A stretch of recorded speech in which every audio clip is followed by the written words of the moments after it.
All right, with the annual tradition, or seemingly annual, whenever there's a coaching cycle that involves the Cardinals, you know they're going to hire their head coach last and hamstring their entire organization for years to come with just delayed coaching hires. So now that Mike LaFleur has rounded us out with the head coach hiring cycle of 2026, we can rank these head coaches in our tier lists here.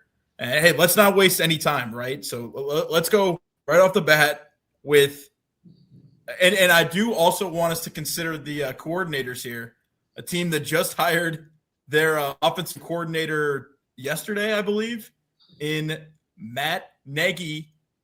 It is John Harbaugh of the New York Giants. Right off the bat, I think that there are going to be some people who want me to put this in S tier. I'm going to take your guys' advice into account before I do anything, but I'm feeling mid-tier, especially after the hiring of Matt Nagy, and also the defensive coordinator hire of Denard Wilson, who I will give him credit in Tennessee. I would think was more underrated as a coach. I think he was able to put together some pretty good defenses on some pretty bad teams, but a lot to consider. And with a guy like John Harbaugh, who's going to be a CEO head coach or a red flag challenge guy, as Robert Saleh put it, he's not going to be calling plays here on the offense or the defensive side. So, yeah, the coordinators, the play callers mean a lot. So Matt Nagy and Denard Wilson for John Harbaugh. I'm thinking mid-tier. I would have preferred that they went with a offensive play caller, maybe a younger guy for Jackson Dart. And that could have been Clint Kubiak. I wouldn't have loved Mike LaFleur, Mike McDaniel possibly. I think there are a couple routes they could have gone, but they went with John Harbaugh. Feels like a safe pick. Christian, what jumps out to you about John Harbaugh? Do you disagree with me putting him in the mid-tier? I do. I think it's a mid pick as well. I would agree. But, I think the number one option for the New York Giants this cycle was Marcus Freeman. Marcus Freeman didn't become available. You got to bet that he'll be available in the next 5 years or so. I think it's a good placeholder, a good guy to set the tone, a Tom Coughlin style hire. Doesn't move the needle for me. And then Matt Nagy is trash. I would put Matt Nagy trash.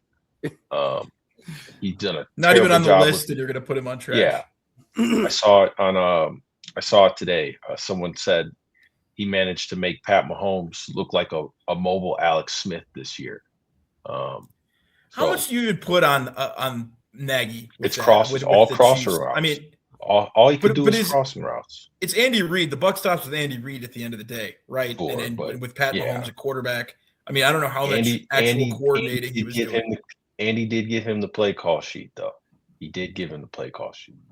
Okay, fair enough. But I would think Andy Reid has his he signed off on it. Has his big fat sausage fingers all up in that offense. He does. Well, yeah, I agree. You're right. Okay, mid-tier. At the same time, it's mid-tier for me. Mike, do you disagree with us? Are we going to get an argument for John Harbaugh in the S tier here? Well, no. I'm right with you at mid-tier. I just think he's not an offensive savior for Jackson Dart. It's not like it's going to be. It's not like he is a QB whisperer. It's not like he has a hot scheme that Jackson Dart's going to get unlocked through. And really, what would have brought him up to the S tier for me, and you guys had mentioned it.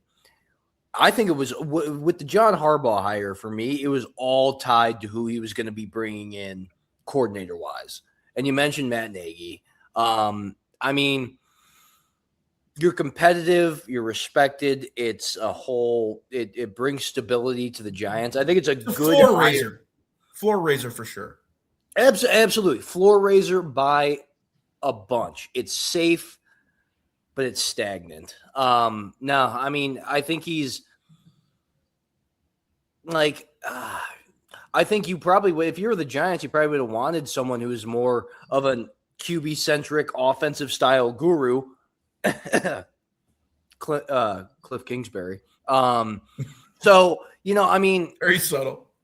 but I mean, what I can say True, about though. it is, I mean, we saw what Harbaugh did with the Ravens for, it seemed like 20 years he was in there. I mean, you got a disciplined playoff caliber coach who's going to be bringing in something that the Giants haven't seen for years. So, yeah, I mean, that's why I got him at mid. I think, like I said, it would have raised it a lot more for me had the hirings on both sides of the ball gone differently. I think he definitely could have made, and I think he's going to be there for a long time. It's not like John Harbaugh is going to be one and done, obviously, for the Giants. So, I mean, we'll see where this obviously progresses to. But Does he outlast Joe Shane? Oh, absolutely. Absolutely. He's making the picks. John Harbaugh is making the picks now. Like the buck has been. I don't care what Joe Shane had put on the table for it. He's going to tell him, I think this is the pick. And no, I mean, he's going to be able to take over roster control, and that's why he took the job, and that's why I think it took a decent amount of time for not a decent amount of time, but I think that's why there was only selective jobs he was doing the interviews for, is because John Harbaugh knows what he wants. He's already shown you he can build out a team. Let's see if he can do it with Jackson Dart. There's a lot to be said, when we're gonna talk about Todd Monken here coming up. But yeah, no, I mean, I got him at mid just for where I think I don't know. It just is what it is. Turtle, what? Oh, looks like we lost Pat. I think he's going to ask me. He's going to ask me my thoughts, so I'll give him. For me, I was going to ask, what are your thoughts, and where do you rank John Harbaugh when it comes to coaches in the NFC East? Because I think that's another angle that you have to look at this. Yeah, I mean, I'll start with my first take, and I think out of the guys that we're looking at here, I mean, he was a top tier hire. If there was a slot between S and mid, I'd probably put him there, like you guys mentioned, because the coordinators are indeed mid, although I do like the Titans DC that they brought over. But for me, it's an S tier hire, just especially based off I think he's the best coach available out of the retreads. And you look at the list of these guys that have been hired. Honestly, the only one that I think I would take over John Harbaugh is maybe Minter and Clint Kubiak. Just in my opinion, from a totality and success standpoint, and you guys mentioned the stability, I think that matters, especially for a franchise like the New York Giants. I think Harbaugh's fit with that franchise specifically, I think raises it up to an S tier just from the stability factor that it brings. You mentioned the GM and head coach relationship, Mike. I think Harbaugh's gonna be calling the shots now more, has final say, and that's probably a good thing. Joe Shane can work on scouting, which I don't even know if he's good at either, but I think the power dynamic shift from Joe Shane being a major decision maker to now having Harbaugh as the kind of the end all be all is important. So in my opinion, at least out of the retreads, I think he's up there as the best. And I think that edges it into S tier. Now we're going to get to some guys that I think are better hires overall, but I see your guys' point with mid, but for me, I mean, come on, it's New York Giants. I mean, how much better could they really have done? Like Clint Kubiak and maybe Minter or somebody else. But when it comes to stability and look, Harbaugh's been in the league for a really long time. If we don't think he's going to have an influence on how Jackson Dart is going to play and his play style, I think we're fooling ourselves. We think it's just going to be all Matt Nagy consulting. Now, John Harbaugh's not calling the offense, but from a leadership perspective and kind of getting Dart in the correct mentality, I think it's a great hire in that respect. And as far as the NFC East coaches go, I mean, how do we feel about Dan Quinn? Like, I'm honestly, I'm not that high on Dan Quinn. I know Sirianni won a Super Bowl, but I think he's kind of a clown personally. And Schottenheimer's kind of whatever to me. So I think there's an argument there that he's the most accomplished head coach in that division in a totality of a span of a decade plus. I mean, I know Sirianni's got the Super Bowl, but Absolutely. yeah, he's up there for NFC East as I think the best coach in the division. Oh, we're just saying for this cycle. I think he is the best coach now in the NFC East, like hands down.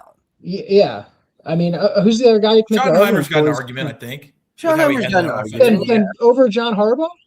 But I mean, I think there's that's an argument to be made. I don't think it's here's my big problem with John Harbaugh in the first place. What do you do? And I understand leadership. I understand rah-rah, organizational CEO, head coach. That's fine.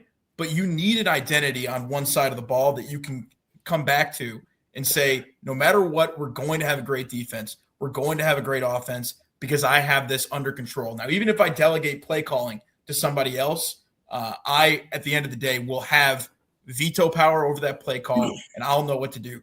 With Harbaugh, I feel like there were too many times, specifically this past season, where you saw it on offense and on defense, where he's too deferential to his coordinators. And I think at the end of the day, that can get you beat, especially as a CEO head coach. As I said, I think Robert Saleh put it beautifully, where he said when he was in New York, he felt like a red flag challenge guy, where he's just walking up and down the field and he didn't have anything to do. He's not calling plays. Not saying you have to call plays, but you have to be able to have an influence over the way that the game plays out. And I think they're paying $20 million a year for John Harbaugh to be, for lack of a better term, a Dan Campbell meathead cheerleader is what it ends up becoming. But Pat, where I'm with you with that is I will say, and I completely agree with you. I think he raises the floor, but not the ceiling. When it comes to, where you're going to be as a team, you're competitive, you're respected, you're not a Super Bowl favorite. I mean, it's also like, are you guys going to be able to tell us on here this is a long-term hire? I mean, John Harbaugh's in his 60s. Like, I mean, this is going to be a come in, let's reacclimate. And we talked about the roster control. I think that's what makes it into a short term. We're going to turn this thing around real quick. I'm riding out of the Super Bowl. If he does that, he's done exactly what he went. I think they're paying him top 5 money. I mean, I don't think that they're paying him that much money just to, stabilize a ship. I think that they're going to expect him to be seeing this through. But Turtle, what were you going to say? I was going to say, do you have an issue with that? Out of the context of this cycle, though, like what would have made you guys think like, okay, it was a slam dunk hire? Who else could they have hired that we can sit here and say it would have been a slam dunk? Turtle, and that is where I respect the opinion that this could be ranked as an S tier hire, just when you look at it, the totality of all the other coaches that were hired, right? I think that's what puts an S tier for me. Yeah, I mean, just by relativity, there's definitely some holes to poke in. Like, how John Harbaugh's going to run the ship, his deference to coordinators, like that stuff is a real concern. And I agree with you guys in that respect. But in the context of the cycle, like, what could they have done that would have been more exciting? I completely agree. Yeah. Like I would have liked Kubiak. I think I wouldn't have minded Mike McDaniel. If it was Mike McCarthy, if it was Kevin Stefanski, we'd be saying the same thing for the Giants. I would say Minter and Saleh. Yeah, and obviously he's blackballed now, but it's clear he's blackballed. But B-Flow would have been pretty sick with the front four they have. Yeah, and some of those guys, the coordinator hire matters too. Yeah, we'll never see what. I think for me, it was clear that their number one option was Marcus Freeman, and I think that's the only reason I'm thinking mid is because they didn't land their top guy. And you can't say they landed the number one guy. They're paying him top 5 money, dude. They're paying him top 5 money as a head coach. I think this is the guy they wanted. I mean, I do think that this was their top choice. It would be a Mara thing to want like a family Nepo type guy. It would make sense. Well, it absolutely signals like they're not in this for a long rebuild. They're going to be making some moves in this 5-year window maybe. That, I mean, it's either going to be John Harbaugh's winning it all there or he's done. Once you have the rookie quarterback that you think is a franchise quarterback and you have him on the rookie contract, you got to put all your chips in and go for it all, because that's the time where you can spend in free agency. And I think that at least, with their faith in keeping Joe Shane and with Neighbors on the outside, Scadaboo in the backfield with Jackson Dart, I think they really do feel like they have an offensive core that they can build around. And they I mean, you mentioned as well. the faith in keeping Joe Shane. I think that's exactly why they brought in the John Harbaugh hire, is to be like that other voice in the room saying, this is how we're going to build my team. Why not just fire Joe Shane then when you're hiring I wish I could have Joe Shane's like salesperson ability to just like schmooze over an owner. I mean, that is incredible. have them hire a $20 million babysitter apparently to become the head coach. That's incredible. Yeah, I mean, he's happy. He should be thrilled that check's cleared. Turtle, I think now we'll go 2-2 because I think you have convinced me to move this to S tier. If I can, just based on the relativity again of these other hires. Let me give veto? one more pushback. I would say just Harbaugh tier. Maybe, yeah, Harbaugh tier. But I think for me, it's like you look at the last couple years with Lamar. It's like, did he really talk to Lamar? Yeah. But I don't know. So it's like with Jackson Dart, we say all this. Did he have that kind of relationship with Lamar Jackson? Yeah. John Harbaugh, trash ass coordinators. But Matt Nagy. Yes, hired Matt Nagy. That's fair. And that's my thing is like I don't know how much he's really going to be hands on with Jackson Dart. I don't think he is. See it. I don't think he is. That's really what concerns me is entrusting Matt Nagy. He's a pseudo GM hire. But he hired Matt Nagy. And who does Matt Nagy, when he's in the interview talking to become the offensive coordinator, God forbid a team's head coach, what is he saying? Look at what I did with Mitch Trubisky. Look at what I did with Justin Fields, Andy Dalton. Like what? Look at how who does he point to? Patrick Mahomes. Look what I did with Patrick Mahomes. He was my only piece of my resume that I could be proud of, and then I went back to Kansas City and ruined him again. I mean, I just think that the hiring of Matt Nagy it keeps me. It's appropriate that we got a new tier here. I wonder if we'll have to. Honestly, in hindsight, he did an okay job with Fields. Actually, Fields actually looked a little competent, but maybe that was maybe Matt Nagy ruined him too. I don't know. That was a mess, and then they brought in Eberflus. There's no way to know where that could have gone. Brutal. All right, so moving on. If we've got all of our John Harbaugh thoughts out, I think that perfect. I think that tier's absolutely perfect. All right, great. So we're all in agreement that I think he should be above mid, but he can't be in the S tier. Where do we think we're going to put Kevin Stefanski? I mean, I don't even want to start on this without giving Mike his time to give us his initial grade on it and then let us argue from there.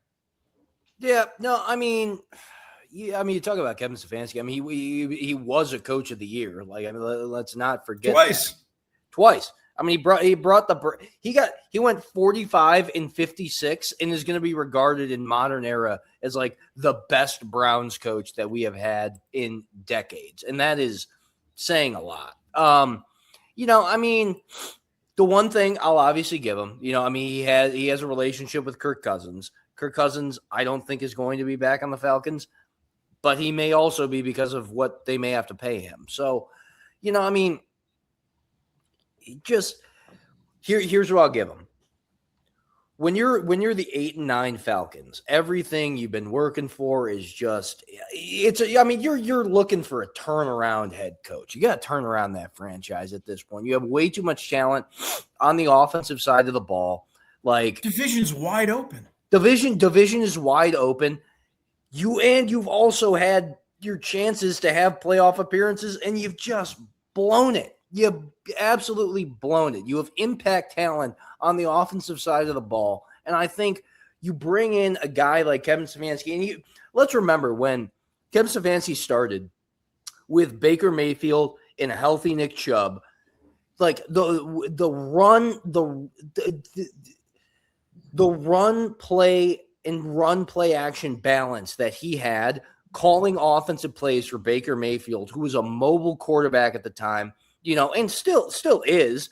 But, I mean, the guy was able to make explosive plays happen with limited resources on the outside. Now let's throw in what is not a young David Njoku, but let's throw in Kyle Pitts. Let's throw in Drake London. Pitts could be gone. We got to take that into account that Pitts is a free agent. I'm not sure if he'll be back. But to your point, you talk about London, Robinson. Didn't mean to cut you off, but yeah. No, I mean London, Robinson. Well, we'll see what does happen with Pitts. I do agree with you, Pat. I do think he is gone. But I mean, the guy is one, coach of the year. He's led the Cleveland Browns. He brought the Cleveland Browns up from the depths of just what the Cleveland Browns were. What we got from Baker Mayfield right when everything started, there was buy-in with Kevin Stefanski off the bat. That's already what they've gotten off of Bijan Robinson. I think that's it's a very positive sign. Now, what I don't know is going to work for them as best is that they've also brought in Alex Van Pelt as the offensive coordinator, and they've also brought in, Tommy Reese. Tommy Reese. Yeah. Tommy Reese, Roll damn tide. Alex Van Pelt as the quarterback's coach, and Jeff Ulbrich, going to stay for them on the defense. But, what I'll say for him is, yes, absolutely. If you Kevin Stefanski is an upgrade over Raheem Morris over these past 2 years. Now, do I think Raheem Morris got dealt a bit of an ass hand with having to deal with the Kirk Cousins thing? Yeah, absolutely. But you were a defensive coach, and that did not work out. They needed something new. I like the Kevin Stefanski hire for them. I have that in the – I really have another tier. No, I was trying. I was like, can we make another tier? But no, I do. Even though you talk about, I mean, he was 45-56 with the Cleveland Browns.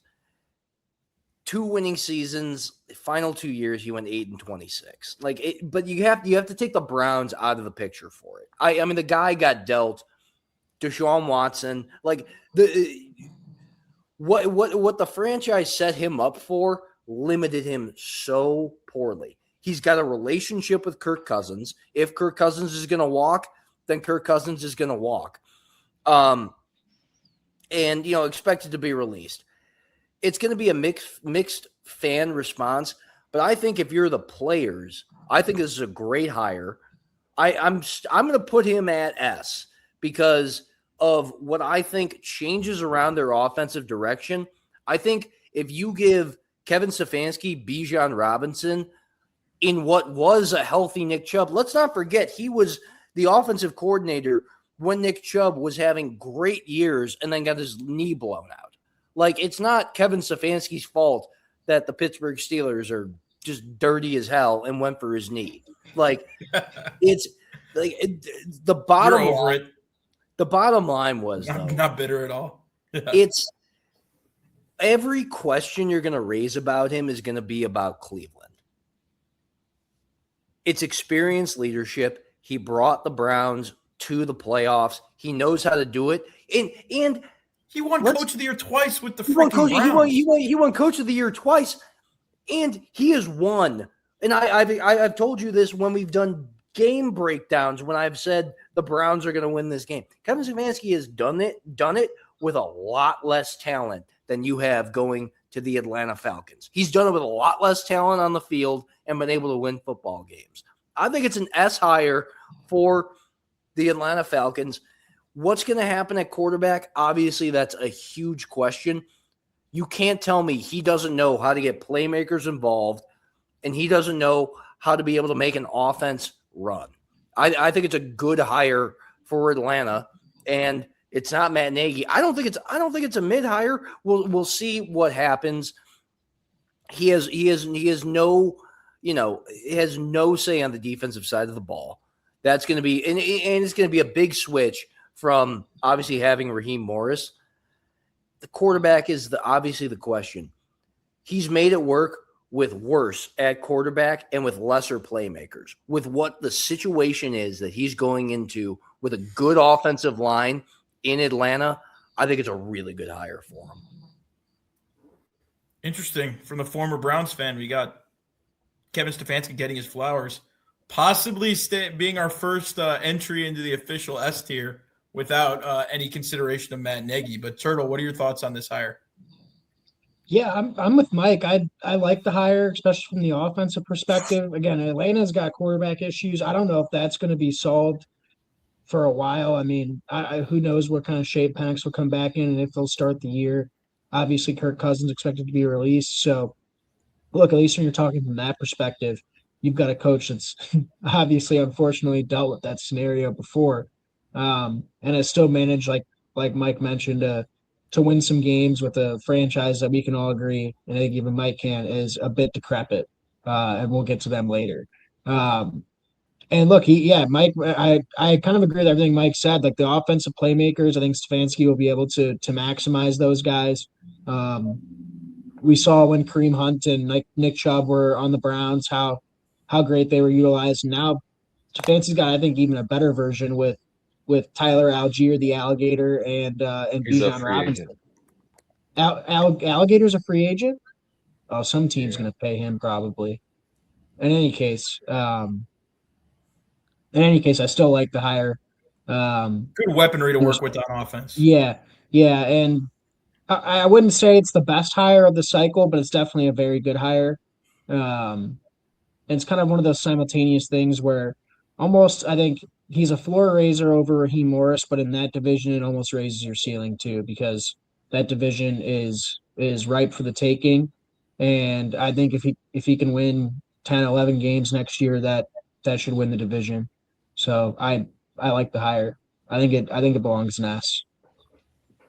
I think I'm in agreement, but I got to hear out Christian too in case there's an argument for a mid tier here or God forbid trash. Is Stefanski going to be the first entry into mid or trash? Well, let's not also forget he also had a couple. He interviewed for the Giants as well, Christian.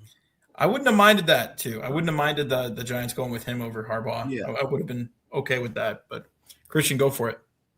Yeah, I don't know. I think you could make an argument for mid, but I mean, I guess you guys could convince me an S tier is fair.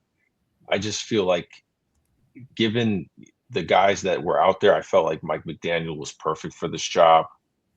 The only question that I really have for Stefanski is how is he going to rebuild what feels like inevitable, like older offensive line. Like he's going to have to figure out this offensive line going forward with Lindstrom getting up there in age, and Matthews is he's solid vet. He's been up there for years, and you kind of saw it with Cleveland this year.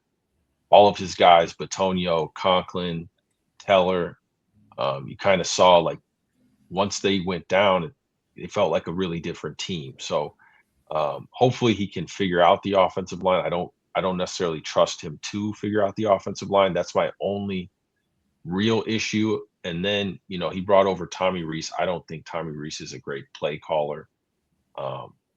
You could argue he belongs in college, to be honest with you. So the fact that he's a play caller, I don't necessarily know. I do know they are both combined going to be better than Zach Robinson, which is good for Drake London and Bijan Robinson. And then the key date for Kirk Cousins, I think, is March 13th.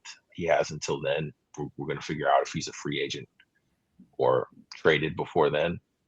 But yeah, I feel like this was almost like Phil Jackson was out there and Mike McDaniel for me, and you could have matched them with Michael and Bijan, and they didn't do that. I mean, Bijan's clearly he's the next generational guy. I mean, you clearly. I think he's the best running back in the NFL. I just don't know about. I mean, and I'm as big a Mike McDaniel guy as anybody, but you just called him Phil Jackson. I mean, with the run game, he's Phil Jackson, dog. Yeah. Okay. All right, fair. He could have been the perfect match for Bijan. He had Austin Jackson. He had Austin Jackson at right tackle cooking. You're not going to argue. I'm not going to argue with that he's a good coach. All right. I'm a McDaniel guy. You just compared him to Phil Jackson. But hey, Atlanta flavor. I'm going to respect the take. Oh, he would have been electric in Atlanta for sure. Pat, Pat, in the dome? What was your thoughts on putting Kevin Stefanski at S? Man, so Stefanski, I like the hire. I agree that it's an S tier. I wasn't going to argue with you on that. Again, we've talked about it. I think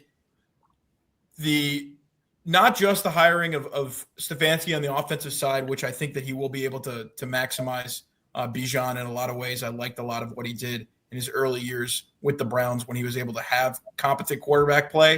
And if he's able to get competent quarterback play in Atlanta, whatever that looks like, I trust that the weapons around him, or the developing weapons in Drake London and Bijan specifically, will be able to take that offense to the next level, especially with just a new head coach who's going to have a big say in the offense. And another underrated part is bringing back Jeff Ulbrich, which I think the Atlanta defense did make strides under him.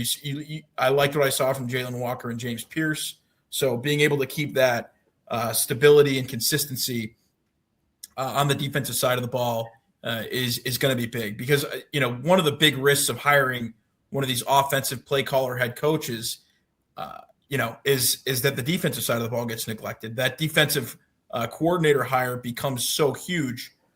So again, I like that they were able to bring back stability, consistency, and there are some young pieces on that defense that I'm excited to watch what they do next. So I think the Falcons have a path to winning the NFC South as soon as next year, and I think that makes it an S tier higher. So with that, can we move on? We've got our first S tier and S tier, but hired Matt Nagy. And now, this is an interesting one for me, strictly based on the offensive coordinator hire of Bobby Slowick. And with that, I do want Turtle. I don't know what Turtle's going to say with regard to Jeff Hafley specifically. The Packers defense lost a lot of steam after Micah Parsons got injured. Looked like they got exposed in a lot of ways, had an absolutely awful showing at the end of that Bears game, got torched towards the end of that game. That was a wholesale collapse by the Packers, but it certainly didn't look good for Hafley that entire post-Micah Parsons part of that season. He's got some experience as a head coach at Boston College, but again, it's the head coach of Boston College. The NFL is a whole new ball game. And, with the spot that the Dolphins are in terms of their QB situation, not really knowing where they're going to go between Tua Tagovailoa, possibly backing up Quinn Ewers next year, that seems like a complete mess. Do you really want a defensive guy overseeing that? I don't think that this move puts them over the top in any way or has them competing with the Patriots or the Bills as soon as next season. They're going to be better than head coaching experience. And there's no head coaching experience. Well, he has head coaching experience as Boston College. So but again, I think I'm in agreement with you that the lack of NFL head coaching experience and the quick promotion from this guy was the head coach at Boston College just 2 years ago, and now he's going to be head coach of an NFL team based on a defense that he ran and was elite in large part, mainly because of what Micah Parsons could do. And Micah Parsons isn't walking through the door in Miami. But Turtle, all of this to say, I know you're going to have some opinions about this. I'm, convincing myself to put this in trash, but I want to hear your thoughts, Turtle, off the bat. Yeah, you can go ahead and move that into trash because listen, let's just talk about Jeff Hafley. For starters, this just seems like a complete, I don't want to say panic hire, but a complete 180 from what they had with Mike McDaniel. And strictly, it feels like they just went the complete 180 from Mike McDaniel because of how things went with Mike McDaniel over the last couple of years, which, in my opinion, doesn't seem like they did. They were set on just getting somebody as opposite of Mike McDaniel as possible. And so they fell on Hafley. And look, to me, I've never sat down and watched Green Bay defense and thought to myself, that's a elite, well-called defense.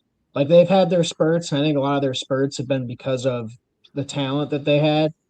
But maybe I'm discrediting him a little bit too much, but I think it's a trash hire just from the perspective that it seems like it was you had the Dolphins were dead set on getting a guy that was so far opposite of Mike McDaniel that they fell on Hafley. They didn't really do their due diligence with it. And not to mention, you mentioned it earlier, but they did hire Bobby Slowick as OC, who was with Miami as the pass game coordinator this past year under Mike McDaniel. And honestly, that kind of felt like a good role for Bobby Slowick. I think he's a great chalkboard or whiteboard, whatever you want to call it, guy. I think his schemes and designs are good, but he has very little to no feel of how to actually call a football game, and very little to no feel on how to maximize talent. Right? It's always Bobby Slowick going to run his offense the way that Bobby Slowick is going to run it, irrespective of the players that he has. Which in modern day NFL, I think you've got to do some sort of adjustment to your personnel, and Slowick just doesn't have that feel. I don't know if maybe he, going to the Mike McDaniel car wash, maybe had him realize some things, but in my opinion, that's a average to below average hire for OC, and he's a B minus as a defensive coordinator, maybe a B if you want to be nice. So as a head coach, I don't see the Dolphins hailing him as a savior, and I don't think he's a guy that's gonna take a lesser talented team and maximize them out to where maybe they could win 7 or 8 games. I just don't think Jeff's that guy. So to me, I think that the Dolphins probably should have gone a different direction with this hire, but they were dead set on getting some sort of Oppo Mike McDaniel type of feel to it. And I think if you're going to go that route, I probably would have rather Robert Sala or somebody along those lines, somebody with a little bit more pedigree, maybe a Minter, because I think Minter's a better defensive coordinator than Hafley was, and they just didn't explore that avenue. So yeah, I think it's a trash hire. Yeah, and it's a dangerous thing too when you talk about getting a team to that 8-win mark or 7 or 8 wins. I'm worried with a guy like Hafley that he would be able to put together at least a competent enough defense that they couldn't bottom out. They maybe couldn't tank. They're not going to be able to, they're going to be third in the division, I think. I don't Still think they've next got year. the personnel for that on their team. I don't even know if I don't think they've got the Yeah. personnel to. It's going to be a hard for rebuild, but I Hafley just think all this to say that I think the Jets are going to be so bad, and there's only so much you can do as a team to tank. But I think the Dolphins are a team that should tank this next season, get the Tua contract off the books. If it has to be with Quinn Ewers at quarterback, make it happen. But one thing that makes it harder to tank is if you've got a really good defense that can keep games close. And I don't know that he's going to have a great defense, but I'm worried that the team could be somewhat of a bum slayer. I mean, I saw it happen with Matt Eberflus a couple seasons ago, where if you have a competent enough defensive coordinator and just enough talent on a defense, and you play enough backup quarterbacks or just subpar offensive talent, you can sneak out a few wins. And if you don't have the Panthers right alongside of you losing every game to give you the number 1 overall pick to draft Caleb Williams, it usually puts you in a pretty bad spot when you win those meaningless games. So that's one concern I have with Hafley. But Christian, what are your thoughts? You just put. Sorry, before Christian goes, I can't believe you just put competent and Matt Eberflus in the same sentence. I'd never thought I would. Well, that's fair. That's I am his number 1 hater, and I think it was bad competence. I mean, I don't even know if you can call it competence so much as just incompetence by opposing quarterbacks. Yeah, I just had to point that out. Anytime that people talk about that 2023 Bears defense with any reference, just go back and look at the quarterbacks they faced, and then come back and talk to me. So that's the story, and that's what I would worry about with Hafley a little bit is somewhat of an Eberflus defensive floor raising, which is bad for a tank. But Christian, what are your thoughts on the Hafley hire?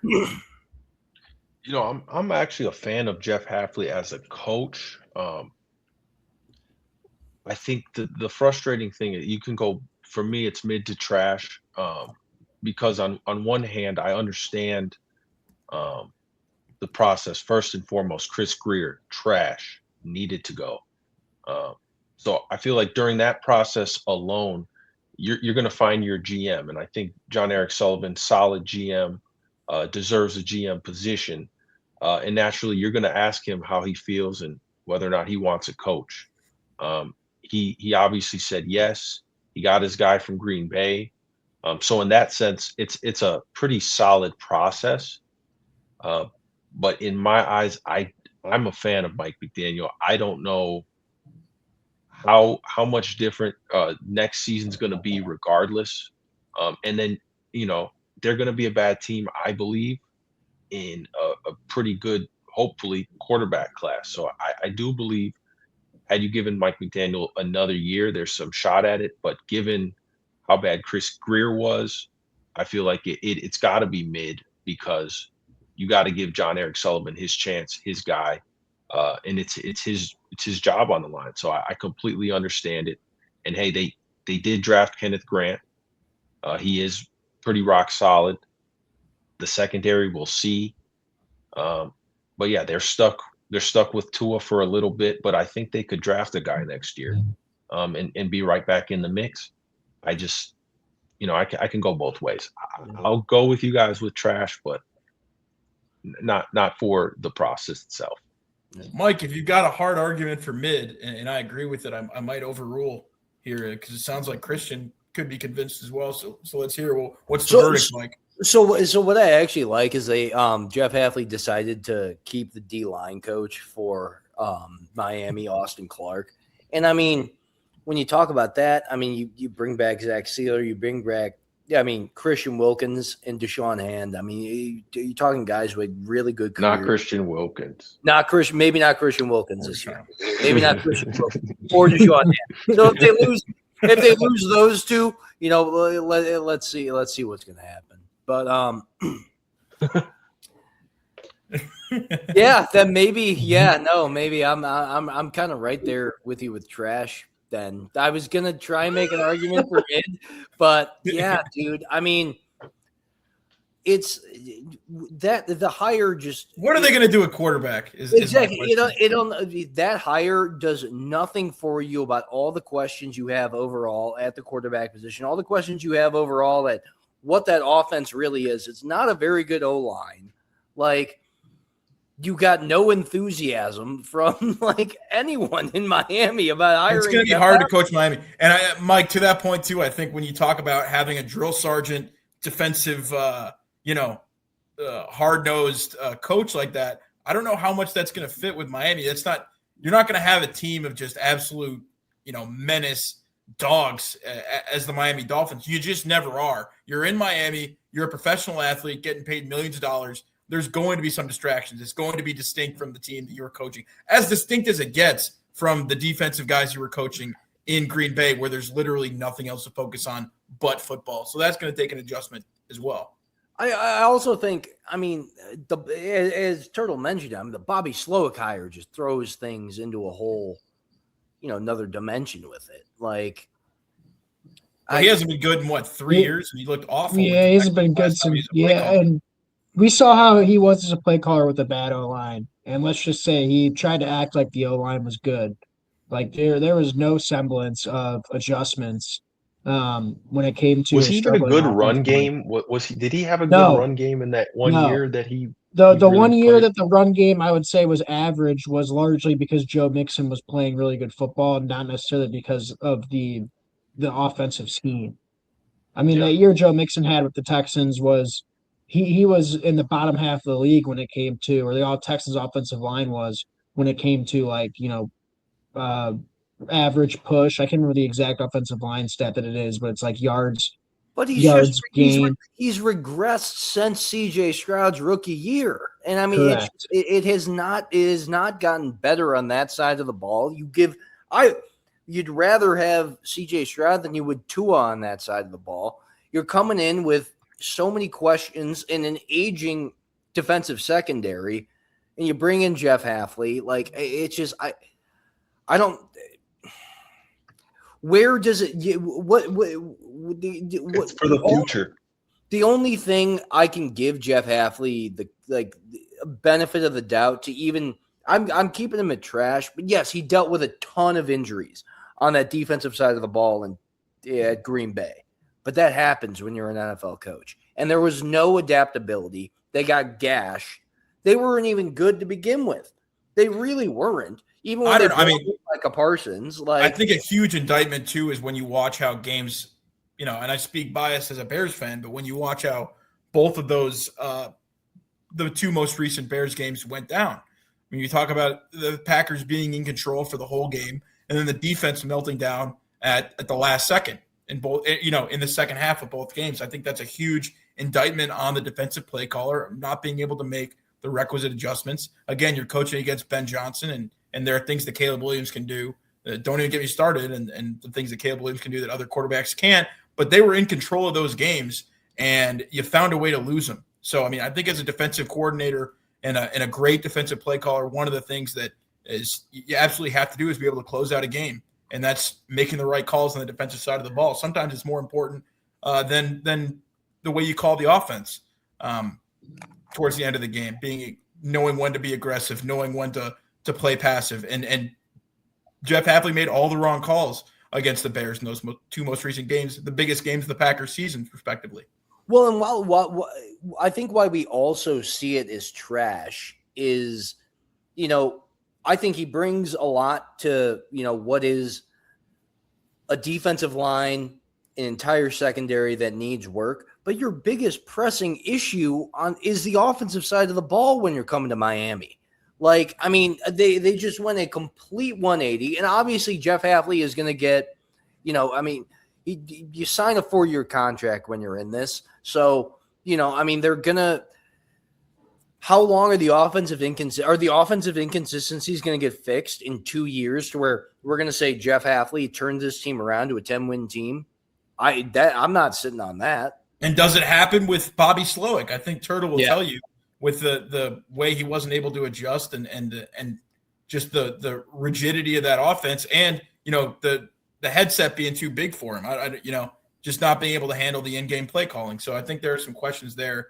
Like, again, it's like John Harbaugh, S tier, but hired Matt Nagy. Immediately you get docked for the offensive coordinator hire in my book. It's just I just say it was controversial because they definitely could have gone a completely different direction, gone somewhere where they could have changed the complete offensive identity, hired a good defensive coordinator to change everything on the defensive side of the ball. And I don't necessarily think they should have fired Mike McDaniel. I'm with you. In the history of the Dolphins organization. Didn't he go back-to-back? Didn't he take the Dolphins back-to-back to the playoffs? How many times has that happened in the Dolphins franchise?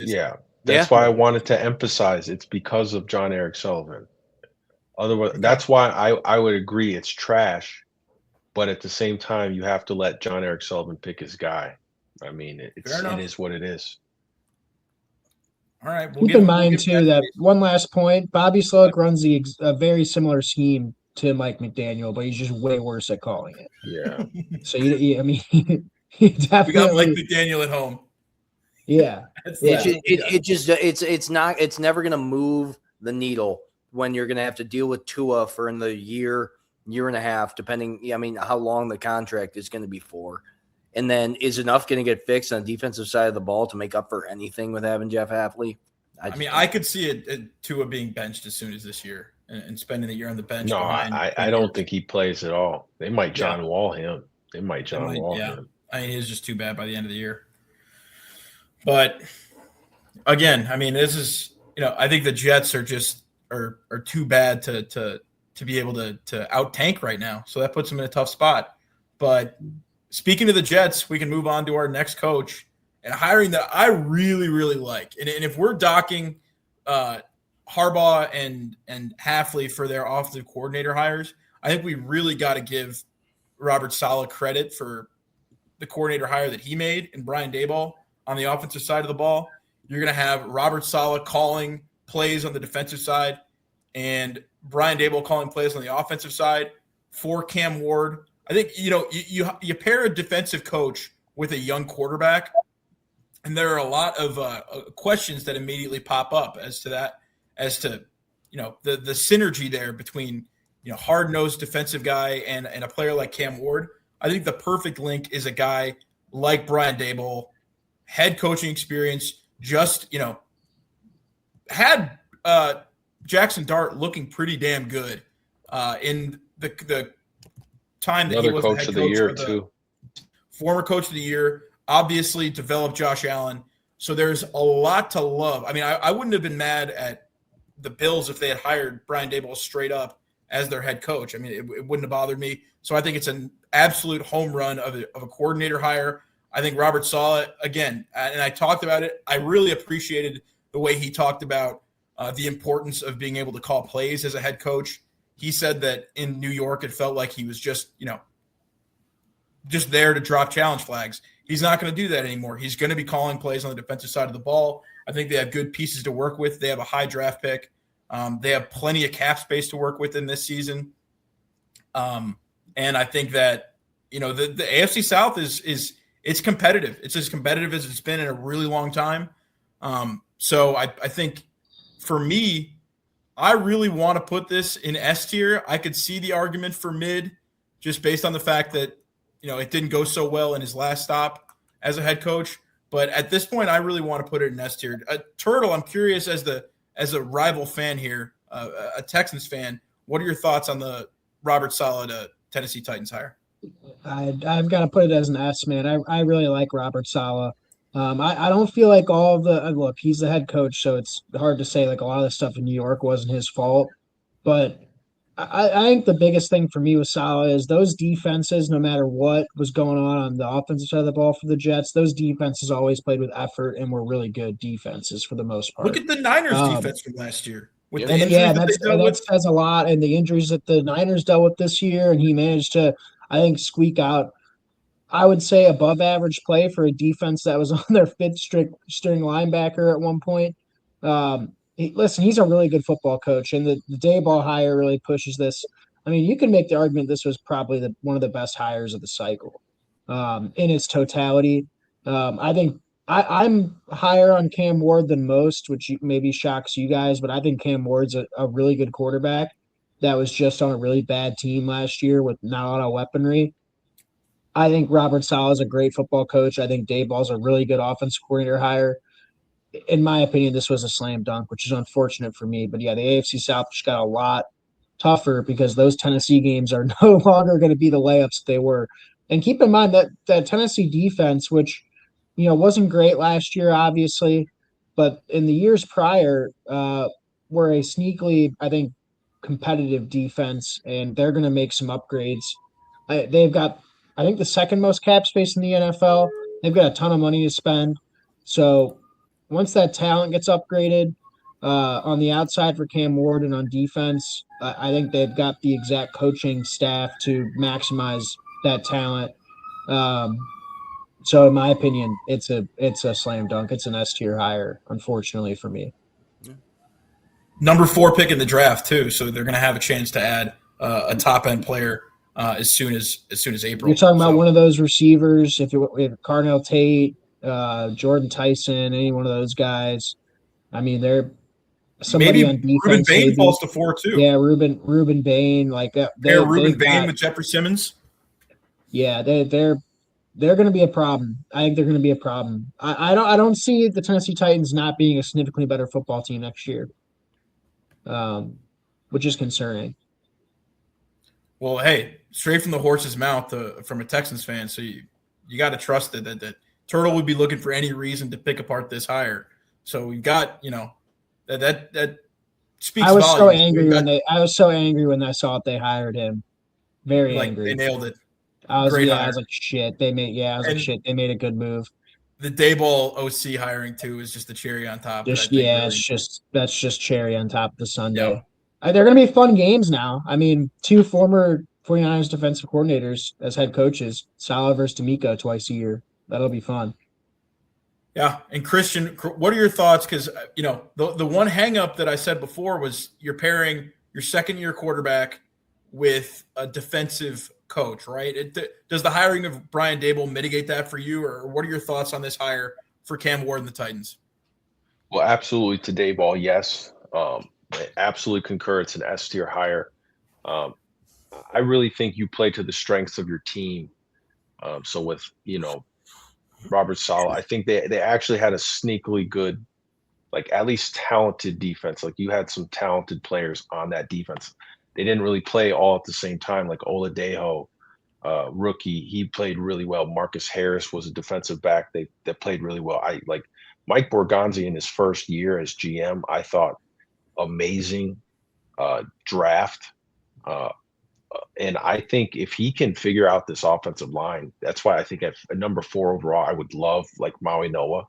If he could play right guard, right tackle, it doesn't really matter to me. But if you could figure out a run game for Cam Ward, that'd be really intriguing for me.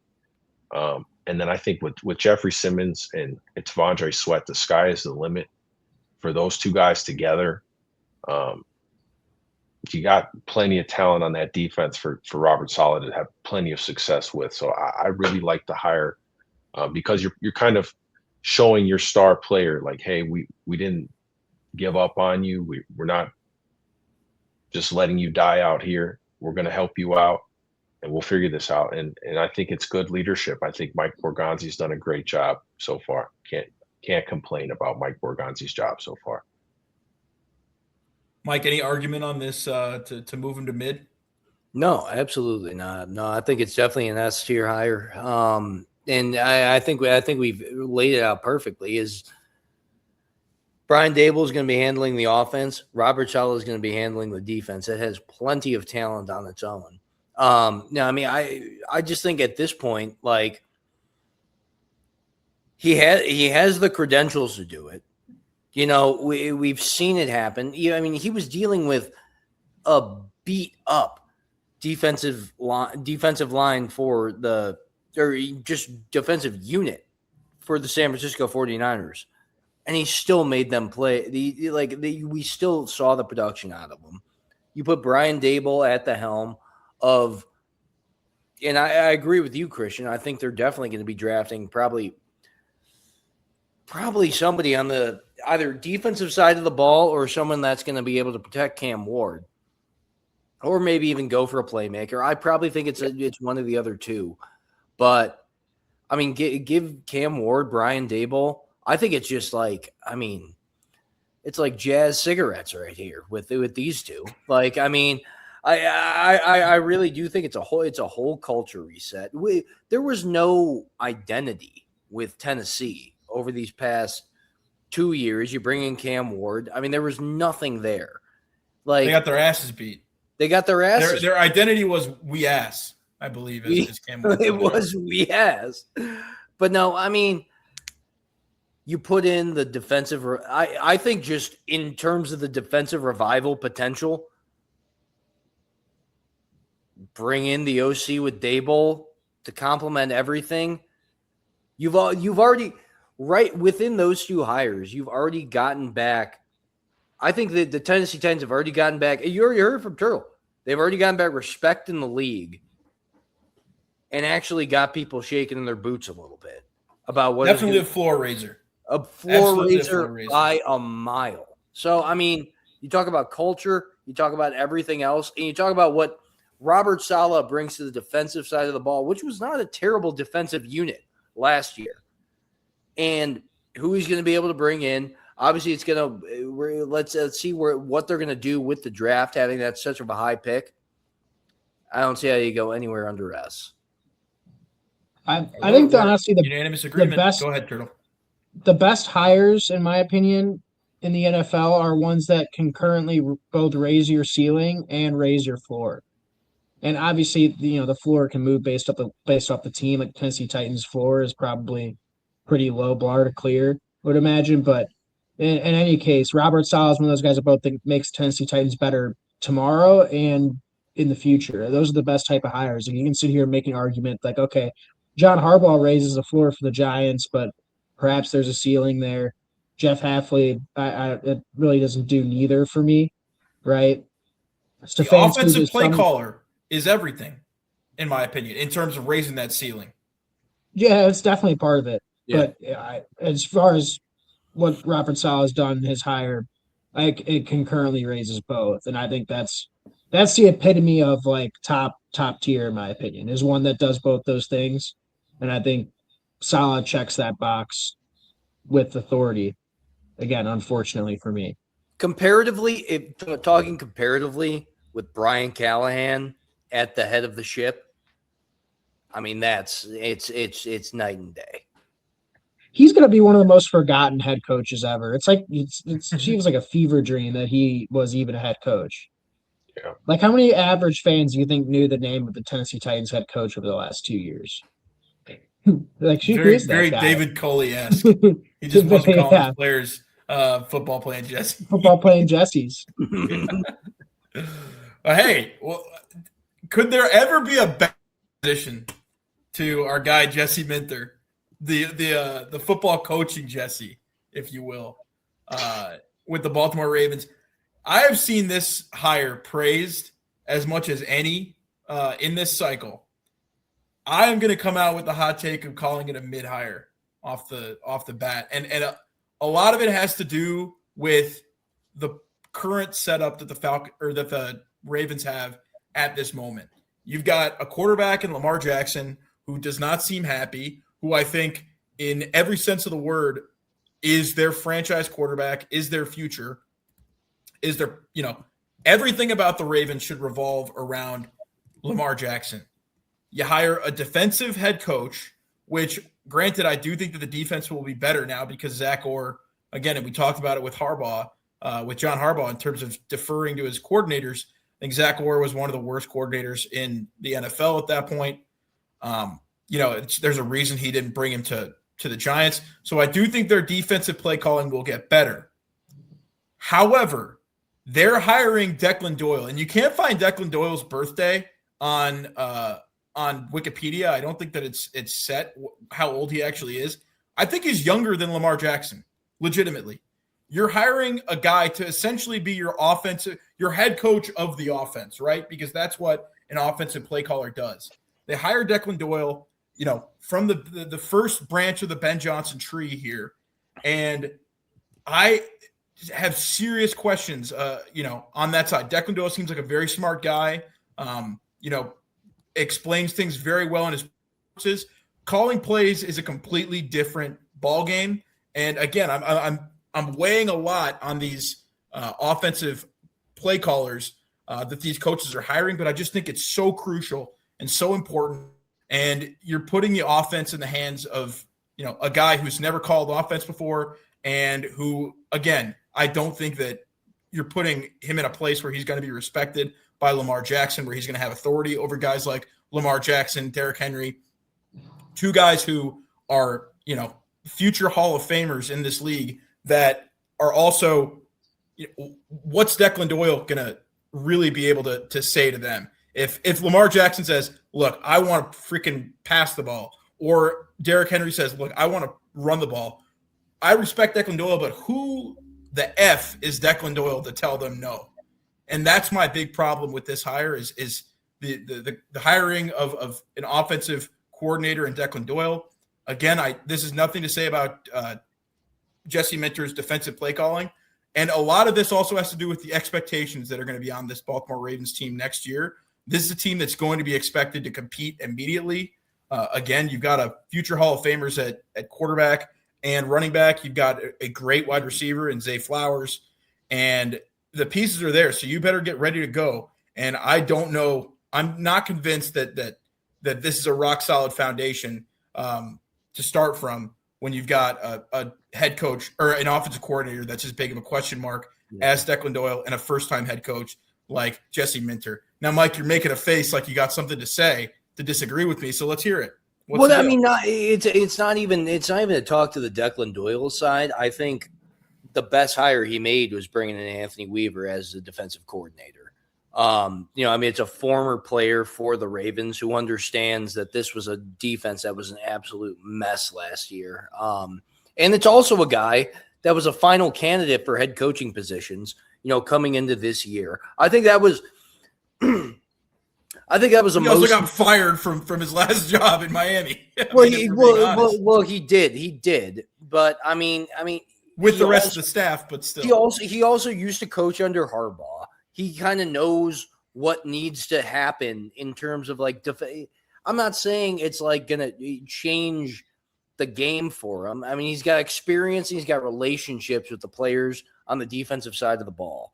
And I think that part makes it, I don't think it's a great hire, in general. People are calling it a great hire. I mean, I'm sure that Christian or Turtle are going to talk about how good it is. But again, I think I'm on an island here with thinking that I have some serious questions about this hire. But maybe you're with me, Mike. But I mean, so he's a guy. The only reason I kind of push back is because he's a guy that comes from the Sean Payton head coaching tree and everything. He was getting Sean Payton's coffee. He was the same thing in this past year. Well, did they respect his play calling and adjustments and everything? Like I don't know. He never called plays. I want to put it in mid because you're inheriting Agreed. an offense. You're inheriting an offense that will have a better O-line than the Bears have. You've got Lamar Jackson. You've got Derrick Henry. Are they going to respect him? I have no idea, Pat. I really don't. And I don't know if they're going to be able to buy in right away. But, I mean, you have talented pass catchers, at least in terms of Isaiah Likely and Zay Flowers. So free agent. Isaiah's a free agent. Isaiah's a free agent. Well, they committed to Mark Andrews. So this will be the first year that, he's going to be straight up calling the plays in the NFL. I've got it at mid just because I don't think it's absolutely trash, because I think exactly what you said, Pat, the play calling, like when you're talking about like what's going to make or break a game, you don't think Lamar Jackson is just saying, I'm calling this thing. Like, you have the talent there to be able to float you for a year, especially on the offensive side of the ball. I do not think it's a trash hire. I wouldn't call it a trash hire. I think he had a lot of hype surrounding him in terms of what he was able to do with the defense in LA with some serious injuries last year. Again, I don't want to knock Jesse Minter as a defensive coordinator. I don't know how I feel about him as a head coach, and I definitely don't know how I feel about handing over the reins of the entire offense to Declan Doyle. Christian, as a fellow Bears fan, and as a guy that's, we're Bears fans, we're still completely in the dark as to what Declan Doyle really brings to the table. You wouldn't consider him high upside for Declan Doyle? Sure, he's got high upside, but I mean, I think that he also is. He's 28 years old. I think he's either 28 or 29 years old. He's 30. Okay. I don't know how much of a difference that makes to you, but yeah. Well, as soon as he's 30, he's got all the wisdom. But this guy has never called plays before, and he's spent 1 year grinding film under Ben Johnson, while Ben Johnson really was the maestro of that offense. I don't think anybody's going to argue with that. But Christian, again, as somebody who was just as in the dark about Declan Doyle as I am, what are your thoughts on the Jesse Minter hire? And I don't want to make this too much about Declan Doyle, but again, I weigh so heavily the offensive play caller hiring for any head coach. Yeah. I would probably say, I'm in agreement. I would say you could argue it's trash hire, to be honest. I feel like this is absolutely a projection hire. In a lot of ways, it feels like they're chasing the ghost of Mike Macdonald. They let Mike Macdonald get out the door. That was a huge mess up for them. And if you're thinking about like the traditional Raven way where we have a dominant defense, Mike Macdonald is that guy. I don't necessarily know if Jesse Minter is that guy. I know he's got the pedigree, but it feels like a projection. Honestly, there's no reason Baltimore couldn't have had exactly what Tennessee has in Saleh head coach, Dayball offensive coordinator, which would be, I think we could all agree, 10 times better. And in Baltimore, oh my gosh. So I think it's absolutely a projection hire. Nothing necessarily wrong with Jesse Minter as a defensive play caller. I just think you missed out on Mike McDaniel. What are the chances that this is another Mike McDaniel type coach? Very unrealistic. And then to the Declan Doyle point, let's assume he did or does have semblance of Sean Payton or Ben Johnson to his game. That means he's going to have a strong run game. I don't know. No, I don't really know how necessarily smart it is to put a guy who's supposedly an excellent run game coordinator with a 30-plus-year-old running back in Derrick Henry. I don't know how that really benefits Declan Doyle in the long term.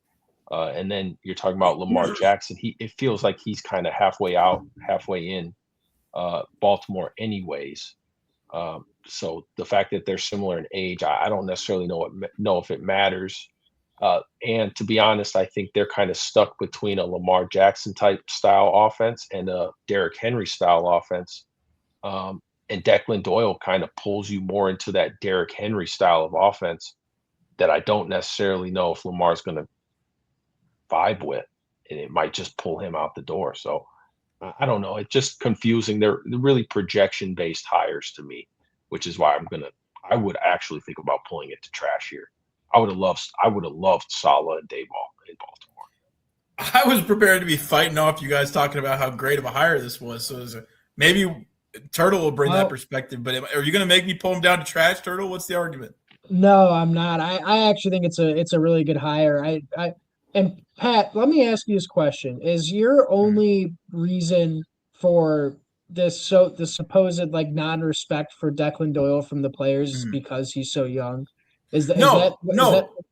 I think that it's illustrative of the issue, though, because of how little experience he actually has. This guy was the tight ends coach in Denver last year.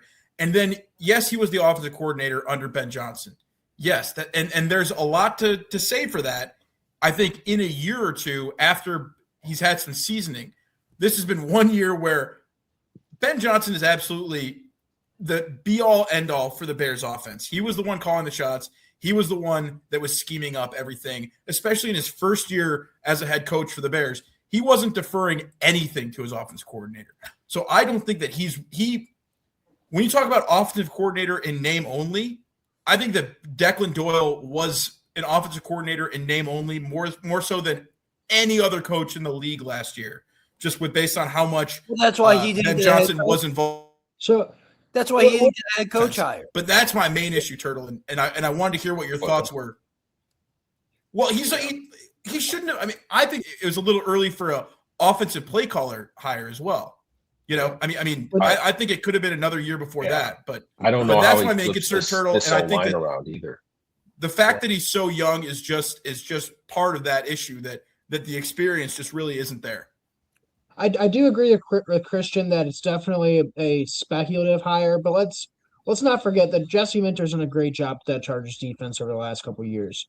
And again, I'm going to kind of say the same thing I said about John Harbaugh. As far as candidates go in this cycle, you probably could have made an argument for Robert Saleh, maybe a couple of other guys you could have made an argument for that would have been more interesting. But at the end of the day, out of these, Clint Kubiak is another guy that comes to mind. But out of all this cycle, Jesse Minter is what the third best, third highest rated, I guess you could say, out of the hire. As far as hype is concerned, as far as listed of candidates, Minter was going into this offseason one of the top head coaching candidates. So if you look at it from that perspective, I can see the argument for mid. The Declan Doyle hire is interesting, but somebody's got to call plays at some point, right? You can't always get a guy with experience. It's just especially if you're a defensive head coach. Would you have rather the Ravens hired? Does it elevate this from a tier up if they hired Cliff Kingsbury, let's say? Does that change your guys' opinion? Yes, really. 100% for me. Yeah, 100%. This is a lot of this just has to do with the dynamic between Lamar and I think that Cliff is a great offensive coordinator. It's just exactly, and to me, it's just Lamar and Derek. It just makes it almost impossible to figure out what are you going to do? Because Lamar with Todd Monken, you saw it. He lit the league up, and then when Derrick Henry gets there, you have to put him under center to get the most out of Derek, which makes sense, but it seems like a bad fit. And it seems like effectively, even if you're the best case scenario for Declan Doyle, it looks like you're basically just imposing a run dominant offense on Lamar Jackson. So I don't know how it makes a ton of sense for Lamar if he's really a part of your future plans. Well, that's the thing too. He might not be. And I guess my main gripe with it is if Declan Doyle is any good at his job, let's say Declan Doyle has a good year as the OC here, he might get picked off for a head coaching job, which is always the risk you run with the defensive-minded head coach. So there's that too. But I'm a little bit higher on Declan Doyle than you guys. I think there's something to him. There's something to spending the time with Ben Johnson that look, I mean, yes, he has no experience calling plays, but you don't get hired to be an OC at the age of 30 in the NFL unless you go in there and you know what you're talking about. So For sure. again, there's some of that makes me think that there's stuff that I don't know about Declan Doyle that people within the league probably do, and that makes me think that there's something to that hire that I think might surprise some people. I don't And even want to make it seem like I'm really knocking Declan Doyle himself, though. Sorry to cut you off, Turtle, but like no, you're good. it has more to do with the fact that I think this is just a year early. I think this is a year or two early to hire him to become a play caller. Would you rather? of But an if you're entire- Jesse Minter, would you Yeah. rather be a year early on a guy, let him grow into the role? You might have a couple hiccups here and there. And listen, if Lamar Jackson's there long term or not, that's besides the point. But if Declan Doyle grows into a top tier offensive coordinator, and you get 3-4 really good years out of him before he inevitably moves on, let's say he's good to be a head coach, then It's a good at problem to that have. point, your team, and your team's having That's- good success. So Well, I mean, if and we're It's a not fair Yeah. point, but one more thing, Mike, before you respond, because this is directly responding to what Turtle said, is that if you had a team, and no offense, Mike, but if you had a team like the Browns where you're really starting from scratch, and you bring in a guy like Jesse Minter, and you bring in a high upside offensive coordinator to pair with a young quarterback, I don't mind it. I think that makes a lot more sense. With this team, with the expectations that they're going to have next year, I think that putting it on a first-time play caller and kind of seeing what happens, even if there's high upside, is just so risky because it could end in disaster, and another lost season for the Ravens would just be tragic because this is their Super Bowl window. Are you That's going true, but to tell me if the Ravens make the playoffs next year that Declan Doyle is going to keep Derrick Henry off the field for 11 minutes and not run him at all? That's my We have thing. no idea, Yeah. but we have no idea. Absolutely I mean, won't. He well, absolutely. yeah, no, I It's agree. not. Yeah. It's not. Yeah, I don't. It's fine, but I think they're stuck roster wise. Like Absolutely Matabuke they broke are. his neck last year, and Mike Green was not as productive as you would want last year. Marlon Humphrey feels like he's kind of cooked last year. Kind of feels like if they were going to go this direction, like the traditional Raven way and defense first style, I don't know how we can sit here and say Robert Saleh wouldn't have wanted the Baltimore job more than the Tennessee job. I just Good can't point. believe that. Yeah, no, I mean, I'm not taking that away from you. I think I'm saying Robert it's not- Saleh it's is not a the better best head hire. coach than It's definitely not. Jesse Minter. Who's the best? Is there I- anyone else like a B Flow maybe? Like, is that a better hire too? I I would don't have know, liked man. that hire. I also like. That's But- why but I also like the Turtle's been Anthony. trying to make I a also point like for the Anthony Weaver hire. At defensive 30 seconds coordinator. now. Yeah, well, listen, this was a Baltimore team that needed a different voice, right? They needed a different type of head coach. Like maybe even I honestly, you can make the argument that the lack of experience, I almost think, is probably a good thing for the Ravens than hiring a retread. I think an entirely different voice was needed, an entirely different perspective was needed after 17 years of John Harbaugh, and in my opinion, that's what I think Minter brings as a younger coach, as a coach that is new, isn't a retread, like has newer ideas, all that sort of stuff. In my opinion, is what Baltimore needs. And you could say that raises their floor. In my opinion, it does. There definitely is still some speculative. It's a speculative investment in some sort of ways, but I think it's what Baltimore needed to do. I do agree with Christian that Mike McDonald is certainly the coach that got away. left. Like they got away. Like that hire and that him leaving in hindsight, they're definitely going to be chasing that for a while. But I think this gets close to it. You talk about a young guy with different ideas. I wouldn't have hated B-Flow. I would have liked Saleh, but the only other guy that's not those two that I would have probably liked to be Clint Kubiak. But again, I think that Minter fits better than what you guys think. I'm okay with him being in mid because there are concerns. I don't think he's trash. Yeah, I wasn't think prepared for there an is a bit of argument. an there is a bit of trash. there is a bit of an argument Lombardi for going us. over there as well. I mean, coming over from the Broncos. Yeah, he was the sacrificial like- lamb for the Broncos. Feels like a real Nepo team to me. Real Nepo staff. What do you mean? Staff full of 35-year-olds. There's no way they work their way up. They grinded. Does Declan Doyle have any NFL ties? His like dad quarterback? was Iowa's strength and conditioning coach that got fired Oh, he was the for some racist guy. questionable. Yeah, exactly. Yeah. Allegedly. That's not great. That's not great, but hey, look where he's at now. True. You know, Didn't let basically that our define age, him. and he's a play caller for Yeah. freaking Lamar Jackson and the Ravens. Hey, I hope it works Sins out of for our him. I father. really do. Can we pause Yeah, it for no, one we second? can't hold it.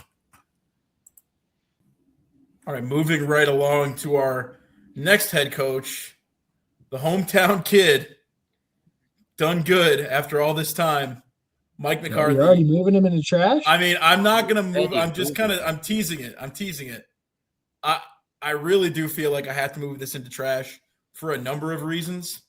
But for the main reason is the direction of the team, right? Which route should the Steelers have gone? They face a fork in the road right now with an aging, expensive defense, no answer at quarterback, and just the questions of, do you tear everything down and rebuild from the ground up with a new coach that you can build around, stick to your theme of hiring, a young, promising guy? This would have been, you know what, Turtle? This would have been a beautiful spot if you wanted to hire Minter and Declan Doyle and, watch a team grow in that way.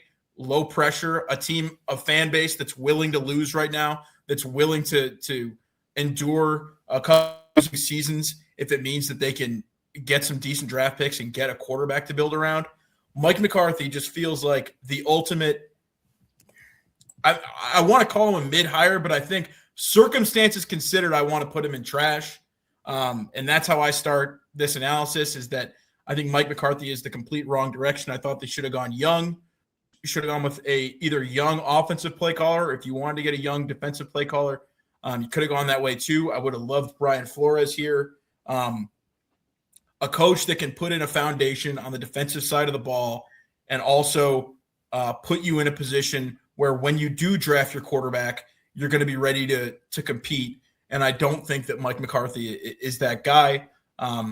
He has a very good resume when you look at just the box scores and the stats, the records for the year. I mean, he's got a similar resume to guys like Sean Payton and John Harbaugh. But the critical distinction is that if there is a big game to blow, I think Mike McCarthy's going to blow it. He's the king of the regular season. You're talking about a guy who had Aaron Rodgers for his prime and, won one Super Bowl and found a way to lose in almost every other game. And there are a lot of questions about his game management, both with the Cowboys and with the Packers. He's getting a third bite at the apple now with the Steelers. And the guy in his job interview tried to take credit for developing Joe Montana when he was with the Kansas City Chiefs. So, I mean, this feels like a guy who is desperate for the job. He legitimately said that, apparently. Don't forget that he lied to Jerry Jones and said he spent the entire offseason watching Cowboys film, and then they get in the introductory presser and he said, "No, actually, I didn't do that." Yeah, it's the new strategy. Go into an interview and just make shit up, and apparently you can get hired as an NFL head coach. Just make stuff up. So I really do want to put Mike McCarthy in trash. I'm going to start him there, and if anyone's got a strong objection, they can let themselves be known. Christian, let's hear right off the bat, what are your thoughts on Mike McCarthy as the head coach of the Pittsburgh Steelers? Yeah, it kind of just feels like a punt in a way. But to be fair for the Pittsburgh Steelers, that is probably the mid decision here. I feel like they recognize it was a pretty weak coaching cycle as far as candidates were concerned. They recognized that. And they also recognize the position they're in. Question at quarterback, no receivers. If you do bring Aaron Rodgers back, young receivers don't work for him. So old defense, expensive defense, kind of slow defense. So it feels like an impossible decision or impossible situation to be in. So with that being said, I feel like the Pittsburgh Steelers made the best choice for them, but it's still a trash hire. And I think, they're kind of just stuck. They really can't do anything either way, but they can compete for that division. I think the only thing you could really expect out of them is maybe Aaron Rodgers comes back. Maybe they take advantage of a weaker division again, make the playoffs again, and then anything can happen. But I think they made the best of what they could. Still trash hire. The Aaron Rodgers coming back thing is just ridiculous to me that we're even talking about this. Who's better? But from the Steelers' perspective, for one, I mean, I think you should be going with a young quarterback. Let Will Howard start and just absolutely eat this season and position yourself to get a star quarterback next year. Or if you don't want to go Will Howard, sign. I wouldn't want to go Malik Willis because I wouldn't want to pay him a bunch of money. I would want one stopgap year where you really are committed to tanking and getting a top quarterback in the next draft. But just to say, one last thing, that Mike McCarthy and Aaron Rodgers fell out, and Mike McCarthy got fired from the Packers on horrible terms, if anybody wants to remember that. I mean, it was awful terms, leaks from the locker room, undermining Mike McCarthy's authority. There was a clear rift between McCarthy and Aaron Rodgers. And now we're talking about how, actually, they're actually on good terms. And, they've mended the fence. Aaron Rodgers mended a fence. Aaron Rodgers seems like a guy who's going to forgive and forget and not hold a grudge against a coach that, I would argue, wasted his prime for the most part in Aaron Rodgers and was a key reason why the Packers lost some of the biggest games in the playoffs. I wasn't complaining as a Bears fan when it happened, but I think that it's just crazy to me, this idea, one, that it'd be good for the Steelers for Aaron Rodgers to come back, because I think that he's not winning them a Super Bowl next year. And two, that it'd be good for Mike McCarthy to bring Aaron Rodgers back and immediately risk undermining his authority. I think that would be a disaster. But Turtle, what are your thoughts on Mike McCarthy as the Steelers head coach? Yeah, this is a trash hire. This is the opposite of what we talked about, Salah, when it comes to raising your floor or ceiling. Mike McCarthy is a coach that perpetually wastes talent. That's how I see him. Perpetually waste talent. Those Cowboys teams he had were I would say those were pretty talented football teams. Never did anything when it mattered. You mentioned already about how you probably should have gotten more out of the Aaron Rodgers years than he did. And look, the Steelers, the last couple of years, I think Tomlin rightfully so gets this credit, but he was a coach that maximized the talent on their team. Those teams that you thought, this will be the year the Steelers won't win 9-10 games, he always found a way to do it. Again, that's a feather in the cap of Mike Tomlin. Mike McCarthy's the exact opposite, and this team is not a talented football team. When you look at the defensive side of the ball, like Christian mentioned, they're expensive and slow. And at offense, you don't have a quarterback. You don't have the best plethora of weapons as well. And you've got a coach, in my opinion, that I'm shocked that he's getting a third bite at the apple at this point, given the body of work, which in my opinion is not as impressive as it looks on paper. This is a trash hire. If anything's good, maybe the Pittsburgh Steelers bottom out this year, because I don't think McCarthy's going to be able to maximize the talent on that football team. And maybe the Steelers fans finally get what they want with the team that wins, 5 to 7 games. He is that's a how I Yinzer see it. too. It's cool that he's from Pittsburgh too. Oh shit! Cool, hire me to be the coach of the Bears. Why not? As long as we're just hiring hometown kids, it's just that's all that matters apparently. When it's objectively an awful hire for the direction of your team. Is he a better? And I think any other argument. Is he a better OC than Arthur Smith?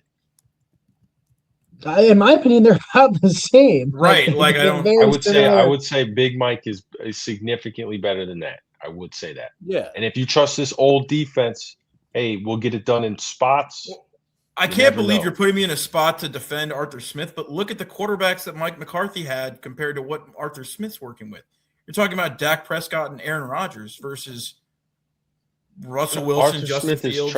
Arthur Smith is a trash OC. I'm not disagreeing with that. You're talking about how great Mike McCarthy is. Look at the quarterback. Who's going to be his quarterback this year?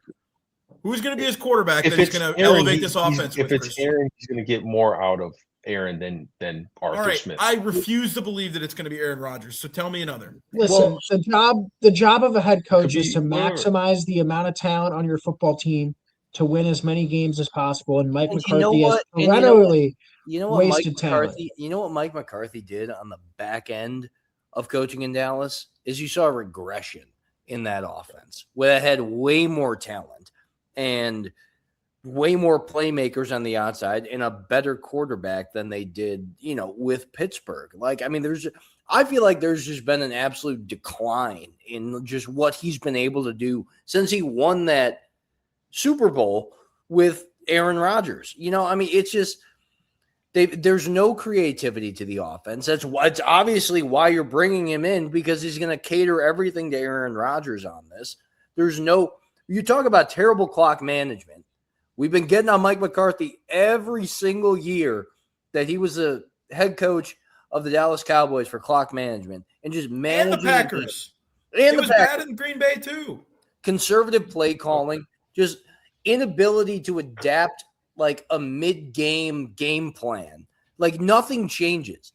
Whatever is happening is what's going to happen, and you're either going to just fall on the sword or lose it. The quarterback situation doesn't fit with them. You've got DK Metcalf and inexperienced. You've got experienced weapons, but they're not good. You do have decent tight ends. He relies heavily on a strong O-line. They don't have a good O-line. They don't have good running backs. Like, it's just where does this – I mean, he's a pass-first guy, and then you got Aaron Rodgers, who's only going to be able to throw it 20 yards at the best if you're going to bring him back. I can't believe we're talking this about Aaron feels Rodgers. like, We're doing this again. We're doing this again where we're going to put all of our chips in and That's have this why they old made the aging hire, roster Pat. with Aaron That's Rodgers. why they made the hire. No, Pat. it's not. I refuse to believe that Aaron Rodgers is going to come back. To Here, play I'll tell you why Go they made the hire. This feels like a hire where the ownership is trying to hold on to some sort of glory days with the Pittsburgh Steelers when inevitably they're not there. This doesn't strike me as an Omar. This doesn't strike me as an Omar Khan hire. Like Omar Khan is too smart of a GM, in my opinion, to make this hire. No, exactly. This is a punt. This is a punt type move. All right. Where we're gonna put our guy, like our puppet, in there. Pittsburgh guy. He will bow out when we tell him to, and we can wait for our guy to come into the cycle. And honestly, I said it. Copy and paste the Marcus Freeman comment, because you could take the Marcus Freeman. I would like to think I like that. If the Steelers job did open up before he announced that he was going to stick with ND, I think it would have been a much tougher decision for Marcus Freeman if that Pittsburgh job was open. So can we also that's the best job in sports. Let's be honest here. That's the most stable coaching job in sports today.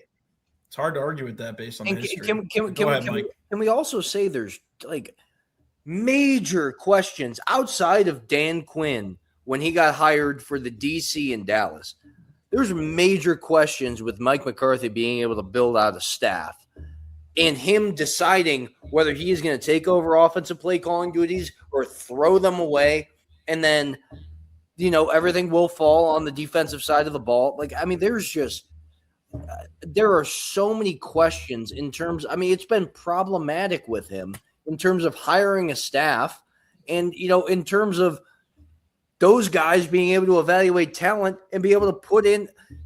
I mean, it was not that we saw it happen when Dan Quinn got fired, or when Dan Quinn left and took the Commander's job. What happened on the defensive side of the ball for Dallas, it fell apart.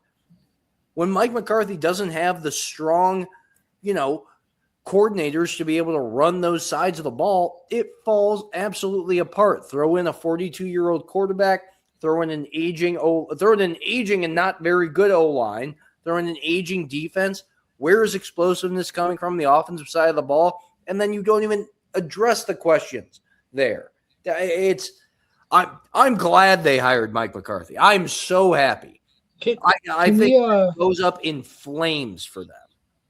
As a Browns fan, you're saying that to clarify for the audience. Can we all agree that, look, Brian Schottenheimer was on Mike McCarthy's staff, Mike McCarthy's last year in Dallas. Can we all agree that, and I know they added George Pickens, can we all agree that the Dallas offense last year looked better play called and schematically better than it Absolutely. did when Mike McCarthy was the head coach? Like Agreed. the Dallas offense got better with Mike McCarthy's subtraction, and now he's the head man in Pittsburgh. Look, in my opinion, he's a fat slob, and it's a trash hire. And you don't even we get personal. it's all the it's Just all kick him while he's down. it's all the in-game blunders that have happened. Like Dak, what happened, when Dak was in the playoff game, they had to run up and do the thing. There's no sense of time, the timeouts you have in-game situationally coaching that just, and then, like I said, throw in 42-year-old Aaron Rodgers, throw in a bad offensive line, throw in a win now team that cannot win now. What does this do for you? Yeah. I mean, that's my thing is it just feels like wrong direction, wrong guy. And yeah, the clock management, when you're a fat slob, as Turtle put it, you look 3 times as dumb making the wrong decisions when it comes to the clock management, especially when you made a career out of losing. But yeah, Mike McCarthy is in the big games has fallen short. I don't expect the Steelers to be faced with any playoff opportunities when Mike McCarthy is the head coach. I think this is a trash hire, and I think we're probably ready to move on here.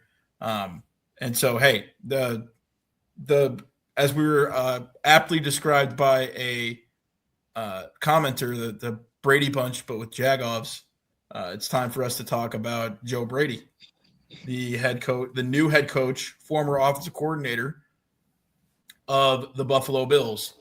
And, my mind instantly goes to mid. I think that this is a hire that you literally just got rid of Sean McDermott and promoted the next guy up. Got rid of Sean McDermott's defensive staff too. I do like the hire of Jim Leonard. I think there's some upside there on the defensive side of the ball. There's a chance that they could get even better on defense. And you keep the stability on the offensive side of the ball. One thing that gives me pause with this question is how much power are you giving Josh Allen? I mean, Joe Brady owes his job to Josh Allen. So Josh Allen has essentially become, the most powerful guy in the Bills organization. And you're kind of giving him that power and that role. And there were obviously some issues with Sean McDermott towards the end of the season. Just the process that they arrived at to end up with Joe Brady, the promotion of their offensive coordinator, I have some serious questions about. And again, this is another guy who just hasn't done it yet. We haven't seen him as a head coach, so we can't say, it could end up like Ben Johnson or DeMeco Ryans, where they get the job and then it turns out that they're immediately a great coach and it all works out for the best. But Joe Brady hasn't had the chance to be a head coach before, and he's going to be overtaking, a team that has, once again, it's going to be a Super Bowl or bust team, first-year coach. You can expect some growing pains from that perspective. But yeah, I have some questions. I don't feel like I want to put it in S tier because I feel like there were some better options for the Buffalo Bills to try and upgrade rather than just maintain the status quo. But Christian, what are your thoughts? Where should I put Joe Brady? Yeah, I'm also in agreement. Very mid to me. To me, I feel like with Joe Brady, first and foremost, you're pulling him out of the box. If I can recall, he's only been calling out of the box. That's right. So Yeah. I don't. It's just a poor time decision, and then you add on top of that the fact that they kept Brandon Beane around, especially when he literally just threw Keon Coleman under the bus. I don't know how much respect any other players besides Josh Allen are going to have for him in the locker room. He had contract disputes with James Cook before, I think this year, and he balled out and they figured it out. But I just don't like the direction of kind of just like cutting off the leader's head and just expecting like there's going to be a drastic change in anything. There won't really be much change. You're going to be the same team, have the same type of holes. Your old line's going to be a year older. And then I think the guys like Keon Coleman are going to be probably out the door, but less trustworthy of you in that locker room. I think it's not very good. I think they could have used a fresh start in that locker room. And then I think everyone would agree Josh Allen is our modern day John Elway. And you got a Kubiak right there with him in this job cycle. I don't know how you don't go get Kubiak. I think it would have been perfect hire. So I'm mid to trash here, but probably mid.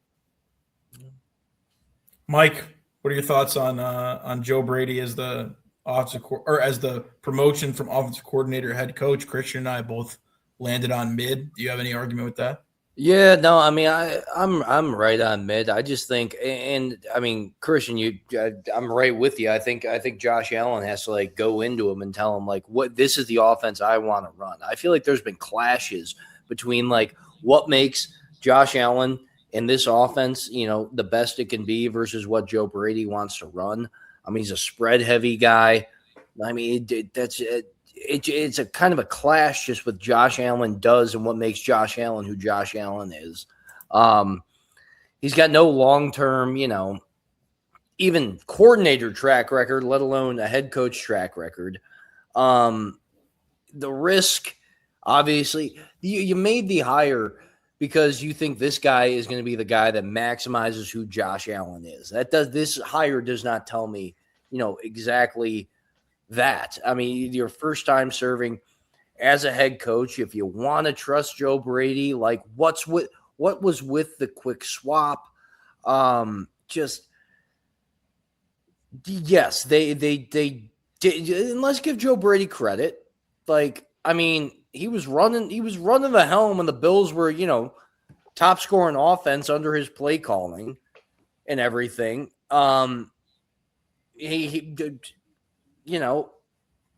Beane. You got Josh Allen under center. I mean, you do. It makes it a little easier on the coordinator. You do, but I mean, Brandon Beane gave him the, nod of confidence or note of confidence about just his abilities as a play caller.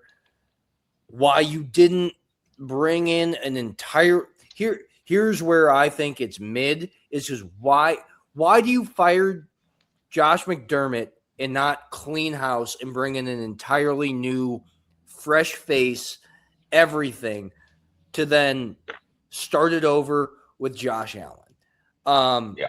I like the Jim Leonard. Hire for defensive coordinator. I think it's a shot in the arm to a banged up unit. I think that's a very good hire. It's just what?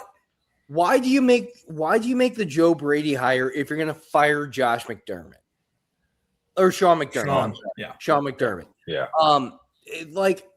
It's not just this is a bet on chemistry that I really don't think is absolutely baked into it at all between Joe Brady and Josh Allen. I think you want your quarterback and head coach, especially if he's the offensive play caller, to have good chemistry. I don't want it to be completely based on chemistry and completely based on the quarterback vouching for this guy that you're making him the head coach. You know what I mean? Do you agree, Turtle?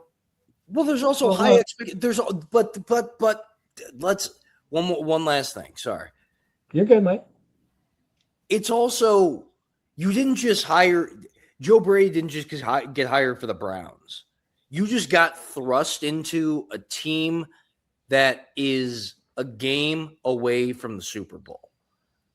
This is the guy that's going to then take you over the helm, the guy that Josh Allen is ceding play calling duties from and going to be able to make where is the shot in the arm? And that's just I don't see it there for him with this Agreed. hire.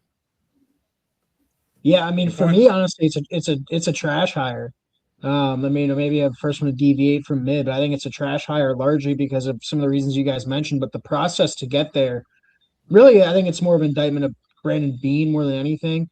This seems again kind of similar to Halfley in the way that this was an absolute panic hire by the Bills. I think they saw Brady interviewed with Baltimore and some other teams. They didn't really do their due diligence. They cut the head off the proverbial snake with McDermott and absolutely panicked and promoted Joe Brady from within, thinking that he was going to get another head coaching job when they should have in reality just listen. Clint Kubiak was right there. There's some other offensive minds available if you want to throw Kevin Stefanski again. This team needed a different voice, kind of like the Ravens. I think this team needed a different voice, and they did not get it. And I think the process to hiring Joe Brady was absolutely terrible. So for me, I put it in the trash category. Maybe not necessarily an indictment on Joe Brady himself, but the process to get there. Christian mentioned it too. You're pulling him out of the box. There's a lot of things that could go wrong here. And for a team that had the opportunity to get a fresh voice in, they largely wasted it. And there is some, if you guys kept up with the news, there are some very funny quotes from Brandon Beane out there right now because Buffalo fans are disgusted. And he said, and I'm quoting here, where is it? I had it. Here it is. He says, if I'll effing take my job and effing go home if my decision turns out to be wrong. So that seems like a guy who's really level-headed making these choices. Also, that seems like a guy who's on his third head coach now? Or no, his second head coach because he's been with McDermott. But it's like, yeah, you get your second hiring of a head coach as a GM and it goes wrong, you should get fired. Well, they moved him out. I think they moved him out of his position. Like they did something. They made some. Is he not the football head of football operations anymore? I don't know if he still has. I'm not sure. He is according to this article that came out yesterday from the quotes. He is still the president of football operations. Okay. Well, and Turtle, I think you make a great point just to put a bow on this with Joe Brady and the Brandon Beane aspect of it all, is that it feels like this was more a hire to save Brandon Beane's job. And when you talk about maybe needing a fresh voice and a fresh face to come in there and lead the charge, what does that do to Brandon Beane? That fresh face could say, you know what? I want my own GM. I don't want to have it be the GM that's, for Joe Brady, Brandon Beane's doing him a favor, giving him a head coaching job, promoting him from his current spot. And at some point, Brandon Beane feels like Joe Brady probably owes him something for giving him that spot. You hire a guy like, I don't know, for instance, like John Harbaugh, he's going to say, what allegiance do I have to a guy like Brandon Beane? Give me a new GM. So, I mean, again, this feels like another move that Buffalo fans should be disgusted by the process that led them here and by what looks like Joe Brady Brandon Beane throwing Sean McDermott under the bus to save his own ass. Because I think if you were going to fire Sean McDermott, you go ahead and clean house and fire Brandon Beane too. Would have been the way they should have handled it. Or you just keep McDermott and you look for you were one play away, as you said, Mike, from getting to the AFC Championship. So I mean, there's arguments for both sides. I just hate the process that led them here. But any last minute thoughts on Brady? Yeah, are we keeping him in mid or are we moving him to trash? I think you can leave him at mid for now. I keep him at mid only because I think Pete Carmichael was a very good hire for them. Yeah, I like Jim Leonard too. I mean, he could be putting. I like who he brought around him. If Joe Brady's just going to be the fucking sacrificial lamb, then that's okay. If Pete Carmichael's the guy that has Josh Allen's ear, and Jim Leonard has the ear of that defense that is going to need to be the ones that step up and really, make a difference for this team, then let Joe Brady be the meat puppet. Put him in mid and then put in parentheses Brandon Beane's a clown. Yeah, that's fair. New tier. Yeah, new tier.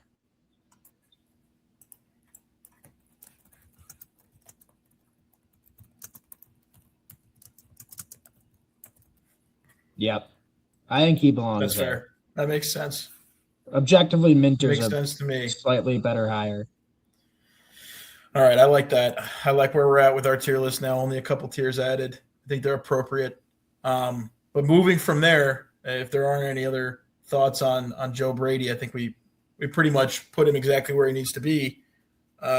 We've got, Mike, I know you've been burning up for weeks now to talk about post-firing of Stefanski, the Browns coaching search, and the Browns hire of Todd Monken. So, I'm going to give you the floor here to give us your thoughts on the Browns hiring cycle. They're ending up with Todd Monken, what looks to be the rift with Jim Schwartz. Give me all your thoughts, and then give me where you think that we should put him from an unbiased perspective. I don't want to hear S tier for the Todd Monken hire, but I do want to hear your objective perspective on it. Man.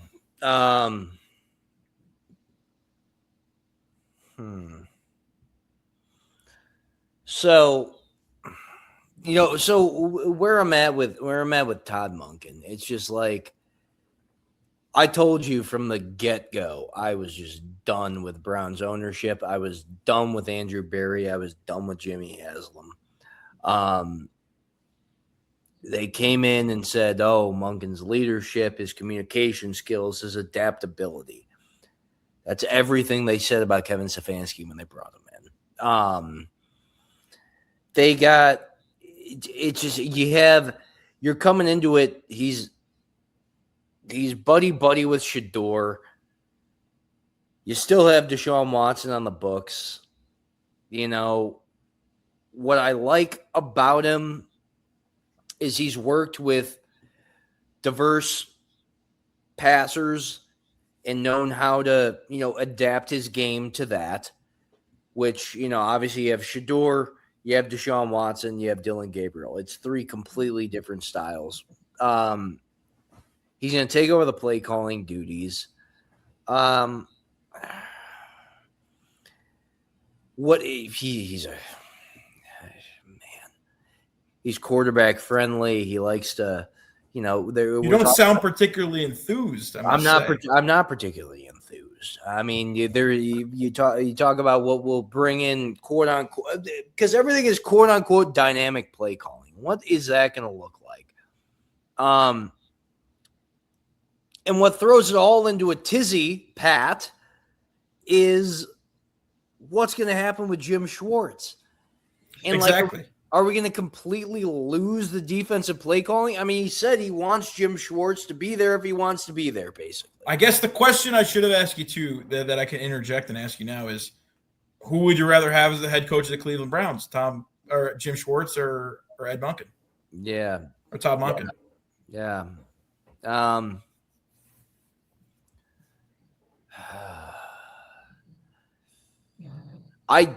You're consternating over this? You don't know?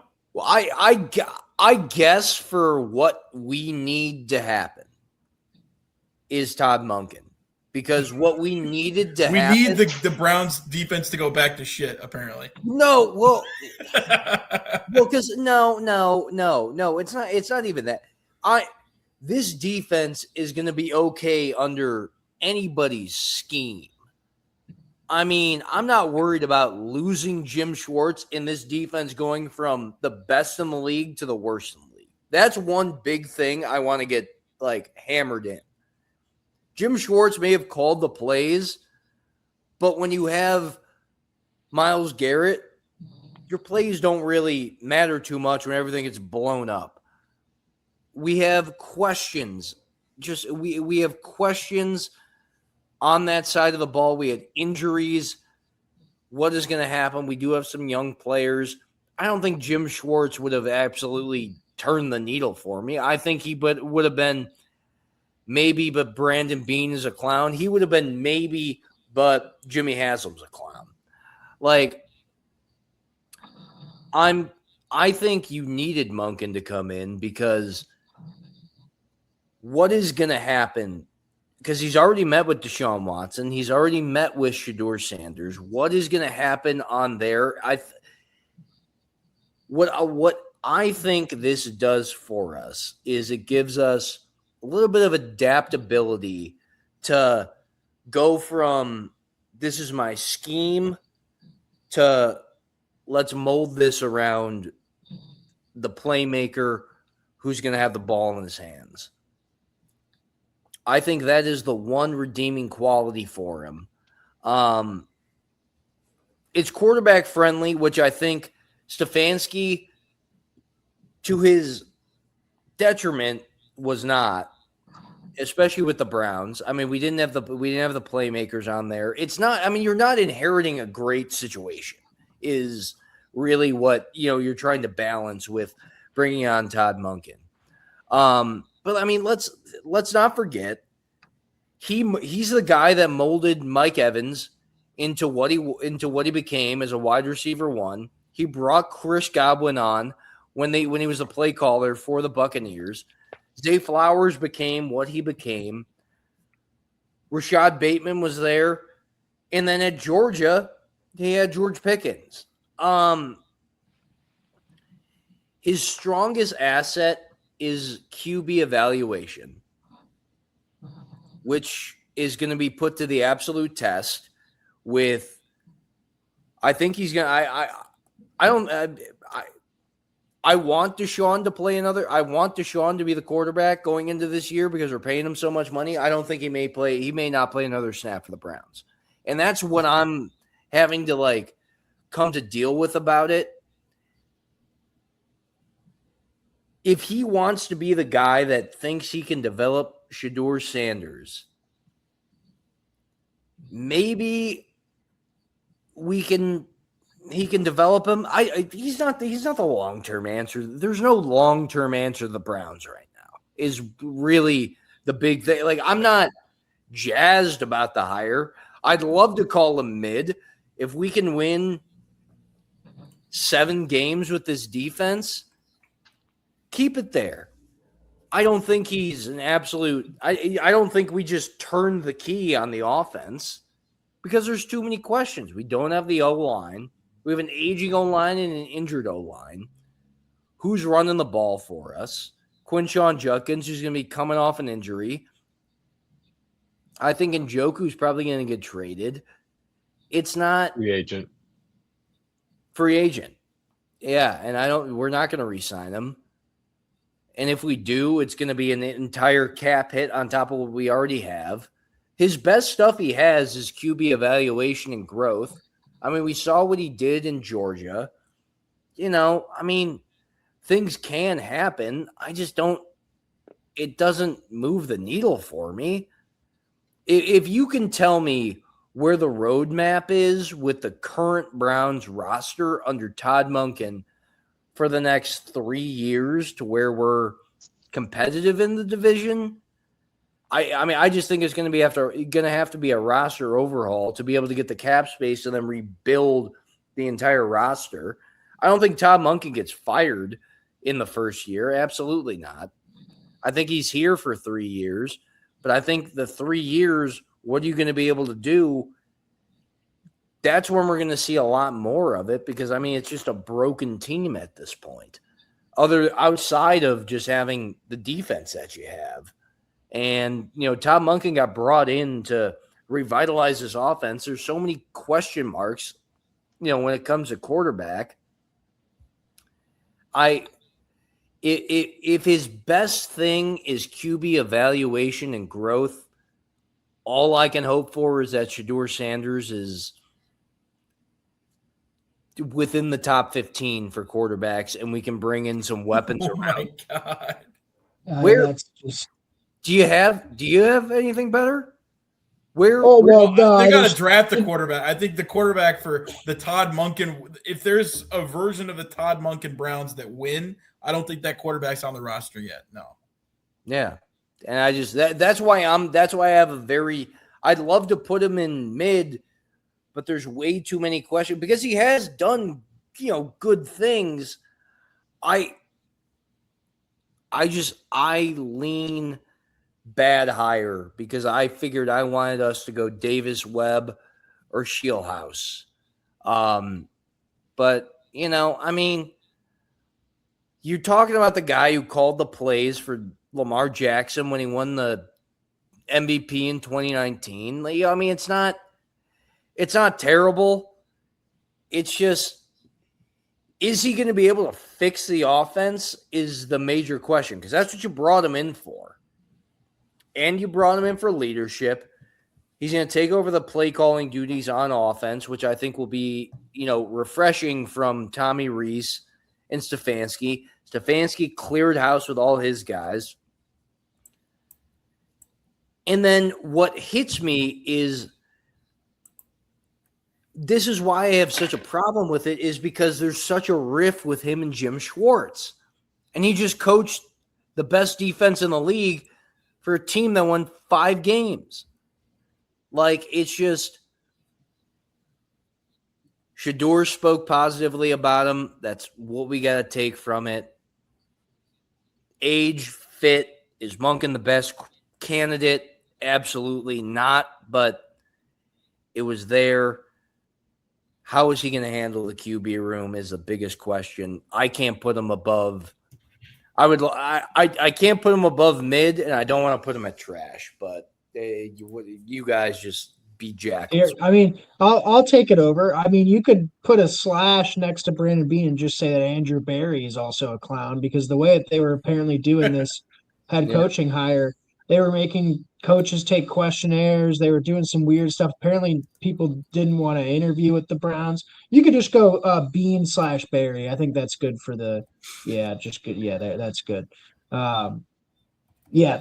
So, look, you had to settle with Monken. It feels like a settle. This isn't necessarily like a hate on Monken as a coach. I mean, I don't know if he was the one that didn't play Derrick Henry on that one drive against the Patriots when they should have. I mean, coach itself is mid. The process to get there, trash. Nothing really new there for the Browns. A little bit uninspiring. The Jim Schwartz situation is very troubling. I think he, at that point, had kind of earned the head coaching job in a way.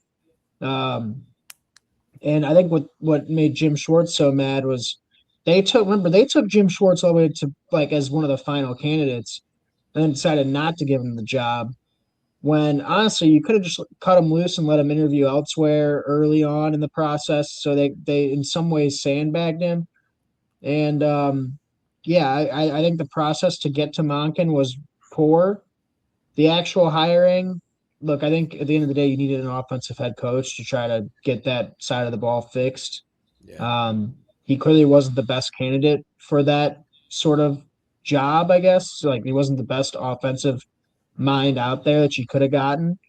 But it seemed like some candidates were hesitant to even take the Browns job. Yeah. Which, look, the Texans were there at one point. The Texans had to cycle through David Culley and Lovie Smith because no one wanted to work with Jack Easterby. So there is light at the end of the tunnel, Mike. That's not the way to run an organization, though. No, but look, there's a lot when you're a bad. I agree, it's malpractice. But when you're a bad organization, you do bad organization things. Eventually, you can hope that they'll get it right at some point. I think I'm fine with Monken being in mid, but I will agree that Andrew Barry is an absolute clown. Another GM on this list that I can't believe is still employed. You could have made such a splash hire, dude. They're not really. How much of a splash hire could they make? Who wants to sign up to work with Andrew Barry and Shador and Deshaun Watson? Shieldhouse would have been something. Shieldhouse would have been different. Would have been more exciting. I can agree with that. Davis Webb, give us something just completely out of the box and change, because it hasn't been working. If you were going to give Declan Doyle a shot, or if you really wanted to accelerate it, screw it. Give him, give me somebody where it's low pressure. It's high upside, low pressure. Give him a runway. You don't have your quarterback yet. Do the best with what you got. We're going to tank next year. I think that should be the argument. They should have fired Barry and had it be a clean sweep of new GM, new head coach. Hey, new quarterback at some point, if not this year, the next, but a clear path to just a clean slate and a fresh rebuild. Fresh coat of paint is what this Browns team needed. If that meant that trading Myles Garrett, I'm not a fan of trading future Hall of Famers, but for a team like the Browns in the position that they're in, and the draft capital they could possibly receive from that, that they could then use to find their quarterback and really put their team on the track to consistent success, then you should have gone with that route. This feels like, a move to save Andrew Berry a job. Other teams weren't really looking to hire. I remember being surprised seeing Todd Monken get hired as the Browns head coach because I thought this wasn't his cycle, this wasn't his year. And kind of similar with Joe Brady, where I feel like Todd Monken probably feels like he owes Berry something. And so Berry knows that he's not going to have as much pushback from a guy like Todd Monken because he's just happy to be there. The entire NFL universe is Christian falling asleep during this fucking dude. Exactly. Like there's so much uncertainty. It's a trash hire. You don't even need to create the Barry Bean list. It's a trash hire. Todd Monken was honestly, he's a worse option than John Gruden would have been.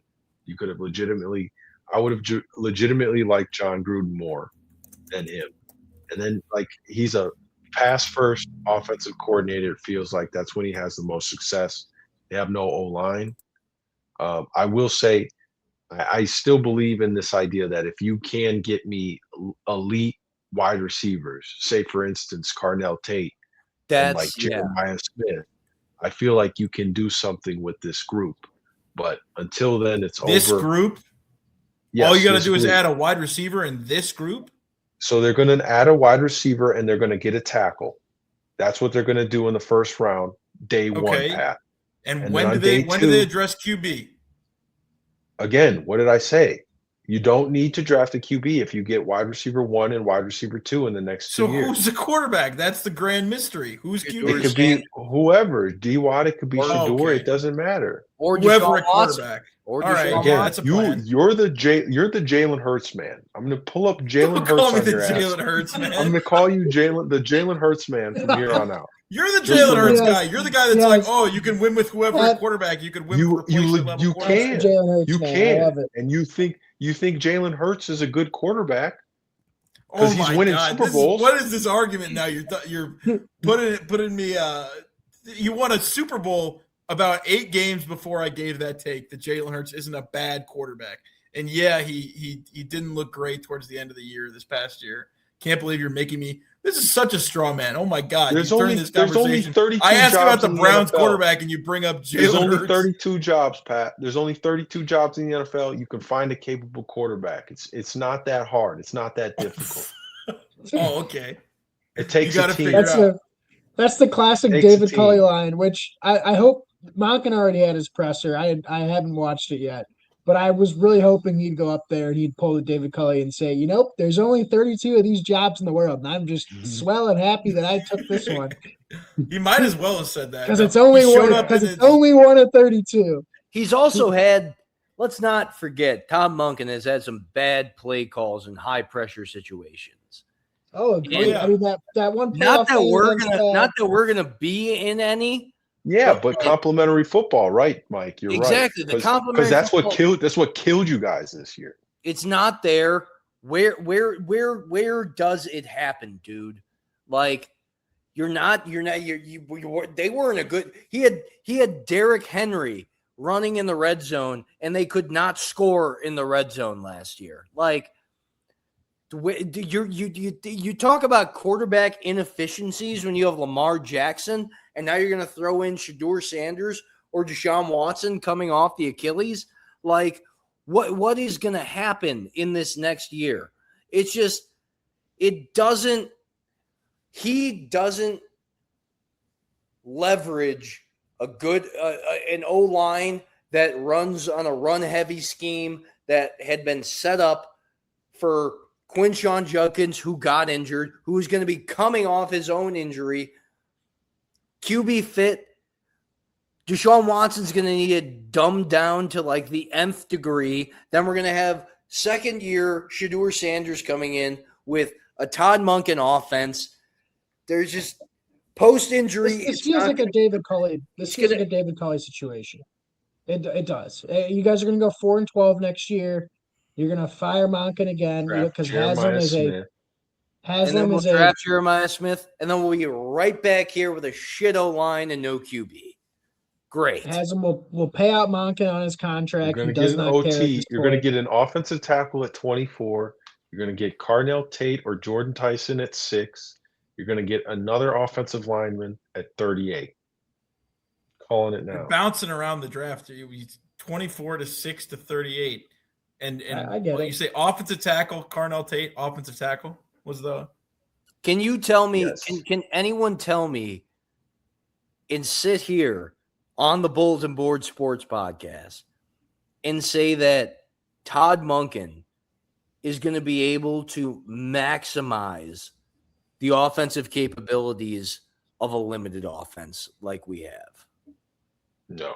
Oh, I can't. I mean, he's been coaching an offense with an underperforming offense with Lamar Jackson and Derek freaking Henry the past 2 years. So, I mean, I don't know what you expected him to do with Shedeur Sanders and the gang, whoever you're working with, and the Quinshon-less Browns. I mean, I don't expect him to drastically improve that offense from where Stefanski had it.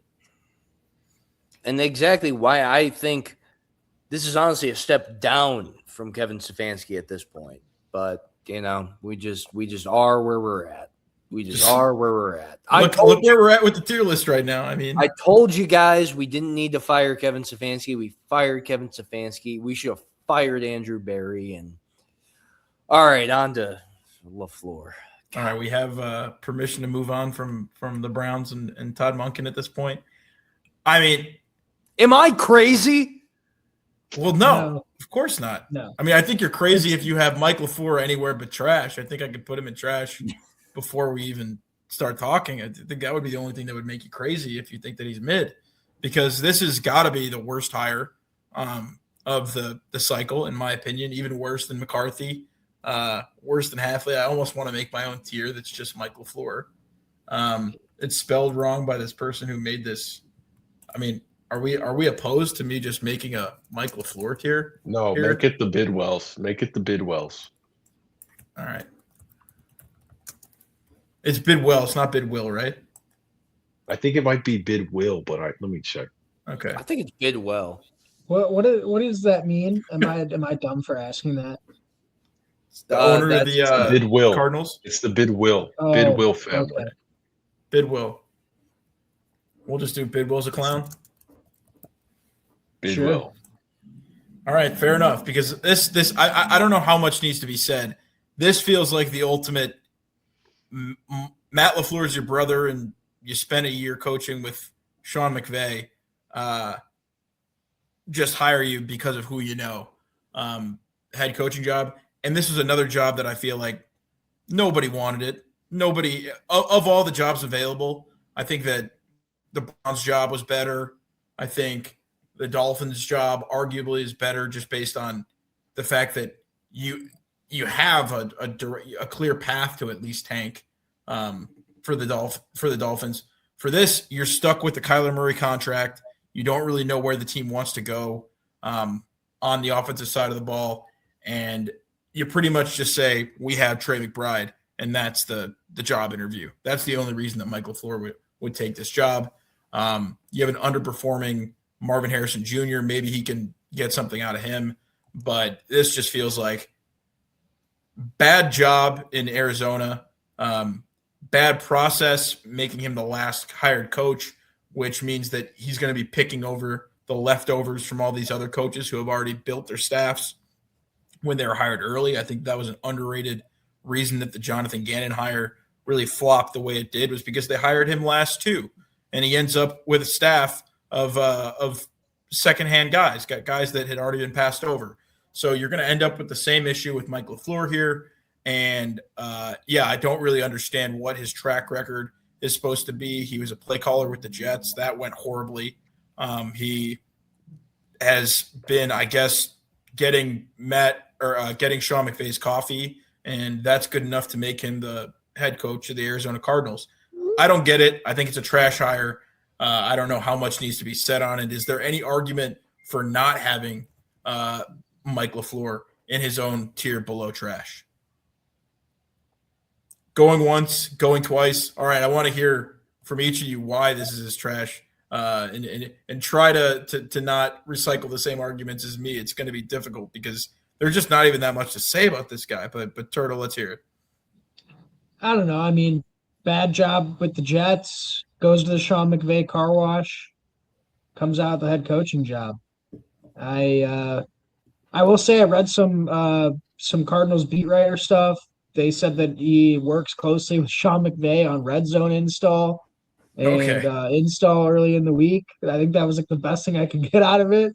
So he's Mike LaFleur is the guy with the big hand, and Matt Stafford. I would expect Sean McVay's success. I would expect the offensive coordinator of any team to work on those sort of things, no matter if Sean McVay's your head coach or not. They said like a lot of 13 personnel this year was partly like LaFleur was responsible. Yeah, I mean that's about as best as I've got for LaFleur. I mean, there's not a lot of pelts in the wall other than that he went through the Sean McVay car wash and that Matt LaFleur is his brother. I don't have much else other than that. Like I would just it's a panic hire. It's a panic hire. Yeah. I would just say if there's 4 coaches in the NFC West, and I would say he was probably the 4th best head coach candidate on the Los Angeles Rams this year. That's brutal. behind Shula. Fieldhouse and Shula. Yeah. And McVay, obviously. Okay, yeah. I was going to say. I'm sure you could find another offensive assistant who I'd probably trust more. Maybe a guy on defense. But yeah, that's. I mean, you're just. Go ahead, Mike. You're bringing him in to think like anything is going to be settled with just such an unsettled quarterback situation. I mean, you saw the last name, like where you obviously know that Sean McVay is making offensive play calls and calling the entire shots. This guy's, I mean, riding coattails. But I mean, it's exactly what the Cardinals did when they hired Jonathan Gannon. Was like thinking they're getting the guy who stirred the drink. You're not getting the guy that stirred the drink. Like, you have your own problems in terms of your offensive line. You have the playmakers. You don't have the quarterback. You have a bad defense. And this guy is supposed to come in and just revamp the offense completely when you got Kyler Murray under contract. Until he's going to – I don't think he gets fired, and obviously until – I mean, he's going to get 4 years. I think things – 4 years? I think he'll get 4 years. Better years. make the playoffs in 4 years. I'd be shocked if we're not talking seriously about him being fired next year. I'm legitimately at that point. I mean, there's just zero credibility to this hire. I just think – well, I mean, I agree with that part. It's an impossible division as well. How many guys get 4 years without making a playoff appearance? Nowadays, not a ton. Unless you're a coach of Pittsburgh, I guess. That's my thing. Maybe. My thing with LaFleur is, oh my gosh, I forgot what I was going to say. I had a thought in my head. That's almost the perfect thing to say about Mike LaFleur. He went to Elmhurst College. There's nothing to say. He did. Yeah, he was a former QB at Elmhurst College. So that's. I had a good point in my head. You give him the benefit of the doubt of being like off the Shanahan tree, like by default, but like. I mean, that's all you can say. I mean, there are a couple guys like that though that haven't exactly worked out. He's gonna he's gonna have to develop his own roster, his own guys, find his own everything. Like coming into a situation where you're already paying Kyler Murray and Jacoby Brissett played way better than he did last year. Like, I mean, it's a mess. You have no depth at the running back position other than, outside of Trey Benson. James Conner's probably gone. Jeremiah Love. Would you draft Jeremiah Love 3? Oh my God. Overall? I'm asking. No, absolutely not. I don't know about 3, but why absolutely not? You're drafting a running back 3rd overall when you're in the position of the Cardinals right now? Could be the best skill player in the draft. They don't need skill players. They need a running back. They need actual foundational pieces that Jeremiah Love is. This is not a knock on Jeremiah Love at all, but he's not going third overall to the Cardinals. Let's keep this in mind too, guys. I just remember my point. Mike LaFleur is the one of the very few coaches that was hired as a coordinator that wasn't the one actually calling the plays. I believe he's the first one since Nick Sirianni Wow. to do that.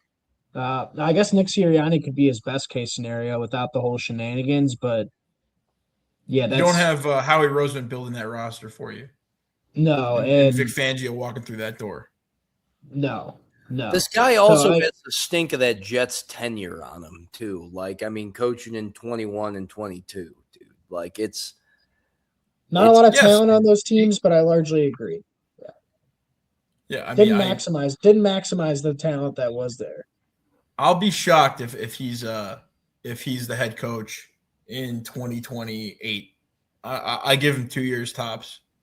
That's the most confident I am about a head coach not being good. So could be wrong, but a guy I do not feel that way about, and a guy who I feel like if you told me a year or two ago that I would be considering him an S tier hire, I would be shocked because I look at some of the Nepo guys with special caution, I would say, whenever you have a guy whose last name is, we just talked about it with LaFleur. You get a job because of your last name. It naturally will cut in a negative to me. But Clint Kubiak looks like he might be one of the best offensive minds in football right now. He looks like he's absolutely kept the train rolling with Sam Darnold in Seattle when there were a lot of questions about whether Sam Darnold was a Kevin O'Connell merchant last year. Clint Kubiak picked up the ball and then has, especially in the playoffs now, has really shown you what Sam Darnold can do and what he'd be able to do with a quality level quarterback. And I think he'll be getting one in Fernando Mendoza. I don't know if Fernando Mendoza is going to be a star, but I certainly know that he's going to be, at the very least, an average quarterback. I think that he has all the tools to do that. And a guy like Clint Kubiak has shown you that he can elevate an average quarterback, whether it be Derek Carr in New Orleans. We saw some good play calling last season, or, just look at Seattle this year, especially as the end of the year, as the offense has really found its stride. There's a lot to like about Clint Kubiak, and I do want to put him in the S tier, but I also am open to any arguments that might have him fall to mid. But he just ended up in Bidwell's a clown, so he's not going to be in that. But he's going in S tier for right now for me. Christian, as a guy who's watched the Seahawks mostly this year, what are your thoughts on Clint Kubiak and the fit here with Las Vegas, given that they're probably going to be drafting Fernando Mendoza 1 overall? Yeah, completely agree, S tier, but I do think it really is important that they get the O-line coach that he brought over with him from New Orleans, John Benton. John Benton's had, I think, honestly, one of the worst O-lines in the league, but he somehow has managed to have real success. He managed to have a lot of success very early on with New Orleans last year as well. If you said it yourself with Derek Carr early on. So I think he should be the OC. If John Benton can get that OC title and they can, give him a big salary increase, he should be the OC. So I hope Kubiak can bring him over if he gets this job. I guess maybe not for the Seahawks' sake, but I think that's a very key part of how successful Kubiak has been. But yeah, I think great hire, obvious hire. It makes sense with Mendoza. You're going to want to have him in a Kubiak style offense. You got the Ashton Genty, you got the Terrell Davis style running back. So, anything's possible. I just really think they got to figure the offensive line out. If they do that, the sky's the limit. Yeah, and not even to mention Brock Bowers too, what he'd be able to do with Brock Bowers in that offense. In the wide zone scheme, that Kubiak scheme, Shanahan, this feels like a good fit for both Mendoza and for Ashton Genty. Mike, where are you putting this hire?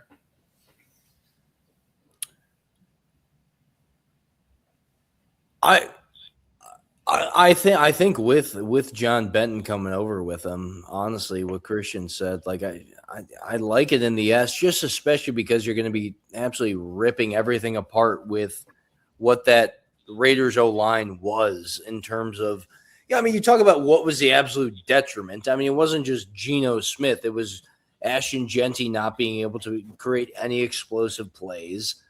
You know, they're going to be able to draft. Genty was doing his best. I mean, that O-line was not blocking. He was doing his best. I'm just saying that was not a good O-line that, he was blocking, that was blocking for him. And then you give him, the scheme with the, Seattle Seahawks offensive line with Benton coming in with Kubiak. They're going to be able to get the best out of, Brock Bowers. Trey Tucker wasn't a slouch. I mean, they have a couple of, offensive playmakers on the outside. If you get a new guy in Mendoza, I think the sky is the limit when you're bringing in Clint Kubiak. And I mean, if it happens to be like, I mean, like the guy has been through. He's been through, Shanahan with the 49ers. You've been through the Saints, the Broncos, Vikings, and then the Seahawks. Like, he knows how to bring a scheme. He's learned enough with it to then get your own QB and make it happen for yourself after you've already brought Sam Darnold to the Super Bowl and made a top 3 scoring offense in the NFL. Absolutely A+ hire for the Raiders. You have nothing. You cannot get worse in terms of what you were doing offensively with the Raiders with Geno Smith and the offensive line that they had, and how Ashton Genty almost looked like it limited your offense, having to give him the ball and like would slow things down. Like there is no downside to hiring Clint Kubiak. This is the best hire you could have made for the Raiders. Let's see it happen. What's he going to be like in terms of leadership? Not really sure. But what it means for having Fernando Mendoza trying to bring in a couple guys in the offseason on offensive line, draft some guys where you're going to be drafting and craft an entire new, scheme around a rookie quarterback. Absolutely S higher. And he doesn't have Matt Nagy. So, it's right there for you. Like, he's going to be the defensive coordinator is going to be huge. Whoever they hire as well, it's going to be. If you want to talk about competing in the AFC West, because I don't envision them. I don't envision them competing right away, but right. No, I mean, absolutely. If you have to turn around that franchise, they went from, we mentioned Gruden, but Gruden actually had them into like relevancy with Derek Carr and like sniffing the playoffs, and then it went straight down. Let's see what happens with this. I think you're in a great situation to just craft the Raiders into your own thing right now. Yeah, I mean, I think the scheme is everything with Clint Kubiak. Again, it's one thing to be a nepo baby, but when your dad is literally the pioneer of an offense scheme and was the one that essentially Gary Kubiak established it in the NFL and changed how they play call in the NFL between Shanahan and Kubiak, I think you got to trust the process there. If there were ever a time to make a nepo hire, but Turtle, what are your thoughts on Clint Kubiak? Yeah, same thing. S tier hire. He's kind of my personal Mike McDonald, I guess. We're gonna make that comparison with the Ravens, the one that got away essentially.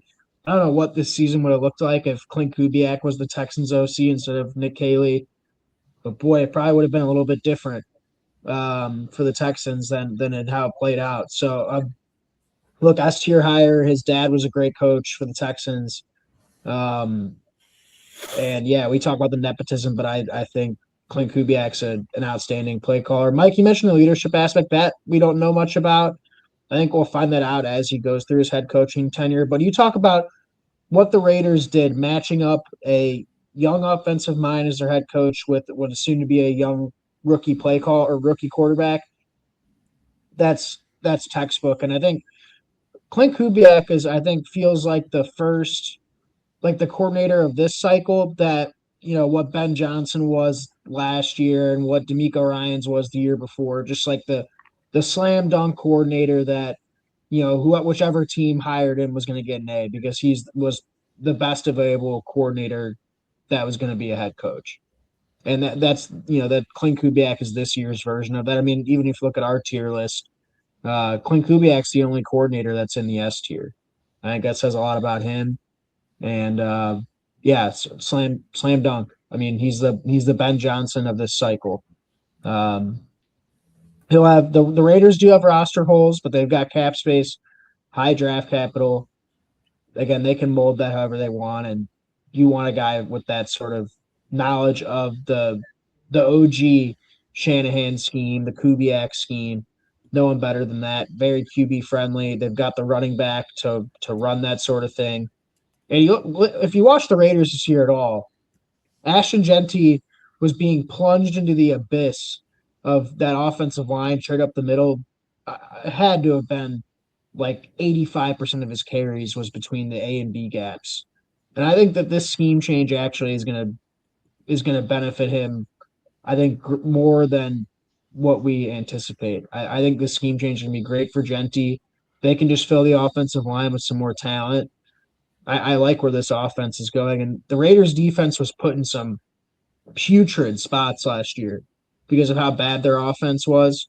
I don't think the Raiders defense is as bad as people think.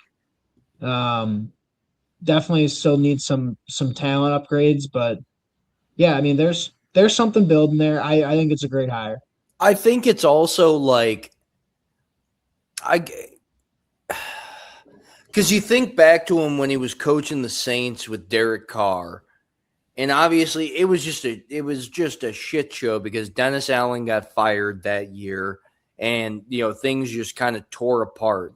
But then Kubiak goes and is able to do his own thing, calling with Sam Darnold. He absolutely reinvented it, going from Derek Carr to Sam Darnold, put his own scheme in.